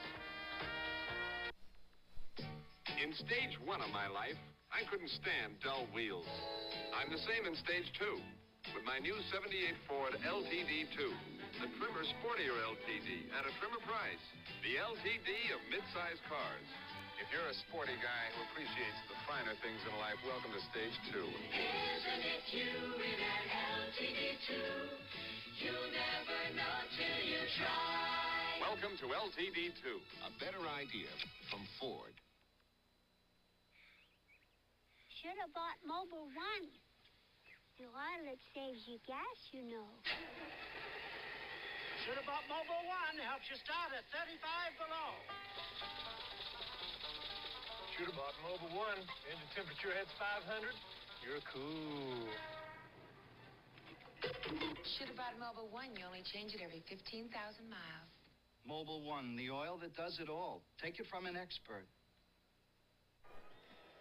We've got 2 minutes to go, and the Rams have the lead and the ball, and that is fairly significant, and it's at the 44-yard line of New Orleans. Sonny, what's the bad news for Washington Redskins fans? Well, in the fourth quarter now, Dallas has had a 59-yard pass from Staubach to Pearson. They lead 27-16. Don't jump out of the booth now, Sonny. Stay with us here. Third down, about 1.5 yards to go. This is McCutcheon.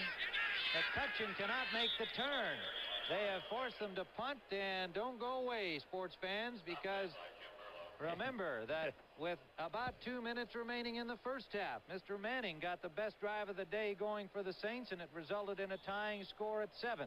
And they face that possibility here right now. Merlo made the tackle there, a big one, stopping the Rams' attempt to keep the ball for the remainder of this football game. And you can see that we have been talking a lot about the running backs of the Rams today, 79 times to be exact. Motti is back on the 10-yard line awaiting the punt from Glenn Walker. Walker trying to keep the ball in play if he can, get that short one, and it's going to be downed by the Rams. Let's see where they mark it. It'll be near the 10. It hit Dennis Harris as he's going down the field. He was trying to keep out of the way at it. So it is up at the 17 is where they're going to mark it. Today's game produced by Bob Stinner. Who? Robert D. Robert D. Hollywood's own. Directed by Tony Verna. Anthony Vierna. Sporting one of the great hats we saw out here this weekend. Our Associate Director Ray Ball. Technical Director Jay Fairman. All of these fellas doing their usual great job. Dick Goldacre. Thanks for the extra music, Dick. Engineer in charge, Pierce Grant. Bobby Douglas in. Douglas almost intercepted. I mean, there was nobody near that one except Isaiah Robertson, number 58. I know he's got better hands than that because he grabbed one of mine one day and went 58 yards with it. And I chased him all the way. That's why he's disappointed. Did he lengthen his lead as the chase was on? He was almost out of sight by the time he scored. Galbraith and Strawn are the ball carriers, so Chuck Muncie has not been able to return. We don't know the extent of his injury, but he is out of there. Mike Strawn, a good running back, is in, and Bobby Douglas, number 10, the 9-year man from Kansas, replacing Manning. Complete to Galbraith. Galbraith is tackled by number 59, Bob Brzezinski, short of the first down. He got maybe 6, maybe 7 on the play. 51 seconds remaining. Now, Manning, the question was Manning hurt on that last series, or has Hank Stram just decided to give Douglas a shot? I see Manning standing on the sideline over there. But it's Douglas getting the chance here to get that tying score, and it's incomplete and intended for Mike Strawn, a little low. And fourth down coming up, too, and that's a big thing. 41 seconds. You saw that final Seattle 30, Tampa 23. There is Manning. Manning is limping around somewhat over on the sideline, and we've just got to assume that Stram would have him in there if he wasn't hurting. But Douglas, fourth and about 3 yards to go. He did. He turned an ankle, Tim. That's the word we've just received. Archie Manning with a turned ankle. We've got 41 seconds to go. Seattle has defeated Tampa Bay in what's being called the Expansion Bowl. So this is the last shot. And it's incomplete. Intended for John Gilliam, another low ball from Bobby Douglas, who came in there cold and tried to rescue the Saints here. 38 seconds left. Elmendorf on the coverage there. And we've got 38 seconds to go. It is Ram ball, and I think it's safe to say that the Rams have moved into a tie with the Atlanta Falcons for the divisional lead. It's a situation where I don't quite understand. I mean, you've got ball carriers. You've got Tyler that's been in the game. I know you're being safe with the football, just one play, but he brings in a McCutcheon that's run the ball 27 times and Capoletti that's run it 19 times for one more play and an opportunity to get hurt. Well, that's well put. Let's see. We're at the 25 here of New Orleans. It is McCutcheon going straight ahead behind right guard. Time winding down. That could be the last play unless they could stop the clock, though. They got their timeouts. Dallas 27, Washington 16. We're going to that game whether you like it or not, Sonny. I got to tell you, at the end of our telecast, we're going to be joining the remainder of the Washington-Dallas football game. Jim Marcellus on that last tackle with timeout called. It is second and about 6 at the 20-yard line of New Orleans. Chuck Knox looking here as time winds down. They probably will not get this play off, and they will have moved into a lead with the Atlanta Falcons, who were beaten today by Buffalo 3-0. And that's it. The Los Angeles Rams, with ball control, have won this football game against the New Orleans Saints. A defensive struggle that saw the Rams go back to letting their big running backs have it most of the day, and they have defeated New Orleans 14-7 with touchdowns by Wendell Tyler and Lawrence McCutcheon, both of them coming on the ground, I might add. Tyler taking his in for 16 back in the second period, and Lawrence McCutcheon a 1-yard run in the third quarter after a long pass. Hayden to Terry Nelson, gaining 46 yards to set it up. Archie Manning passed to Henry Childs, 17 yards for the only New Orleans score that tied the game at 7 at halftime. But there was no question the dominant force today was the Los Angeles Rams. Their running game did the job, and they have won it 14-7. And so Tim Ryan for Sonny Jurgensen saying so long from the Coliseum in Los Angeles, and will now join the game, Dallas and Washington. Newhouse had 50 yards rushing before that play, and he got that all by himself after he left the line of scrimmage. Joe Theismann loosening. Word from that area, the Redskin bench, is that Eddie Brown has bruised ribs, and he is not expected to be back again. Been a tough day, a hard-hitting day for both teams. Dorsett and Newhouse, the running backs. Second and about a half yard. Ball to Dallas 26, Staubach. And the Dallas quarterback all day. Gives to Dorsett.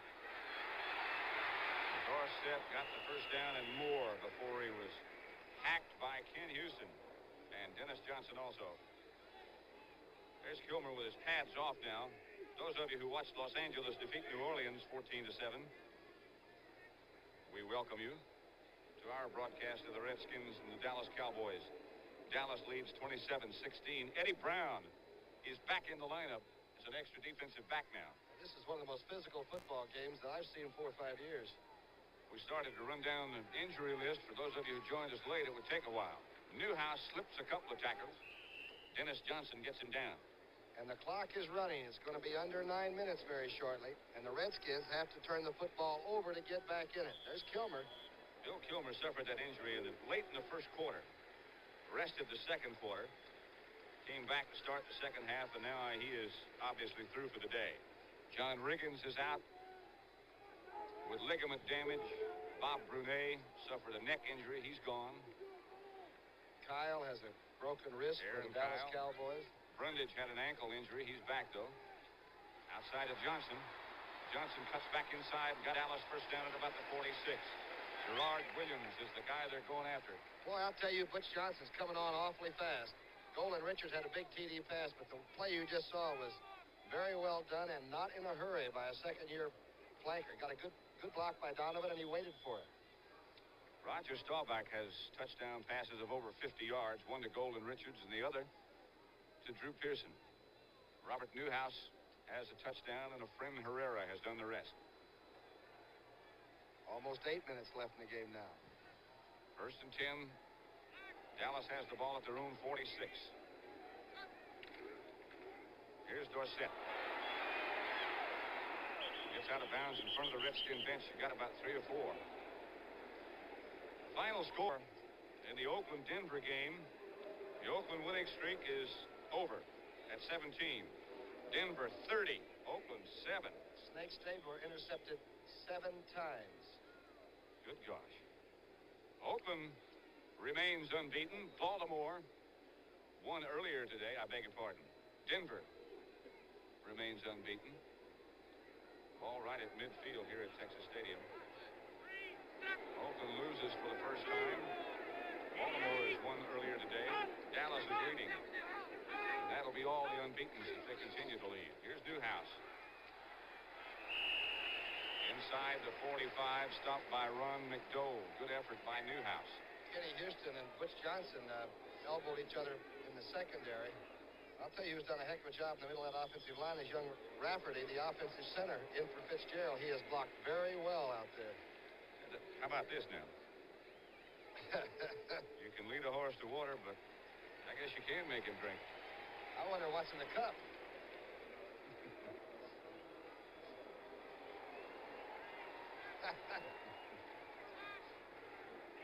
Whatever it was, the horse spit it back. 3rd and 1. Dorsett squirms and got the first down. Brad Dusick. Did you see that body extension by number 33? Look at Houston. He got hit, wrapped up, and then the whole body just shot ahead. Watch Dorsett. Now, this is what I talked about, an inside runner. Watch. And here's the spin. Look at this. Full length out to get the first. Golden Richards just tried to retaliate against Joe Lavender and lost again.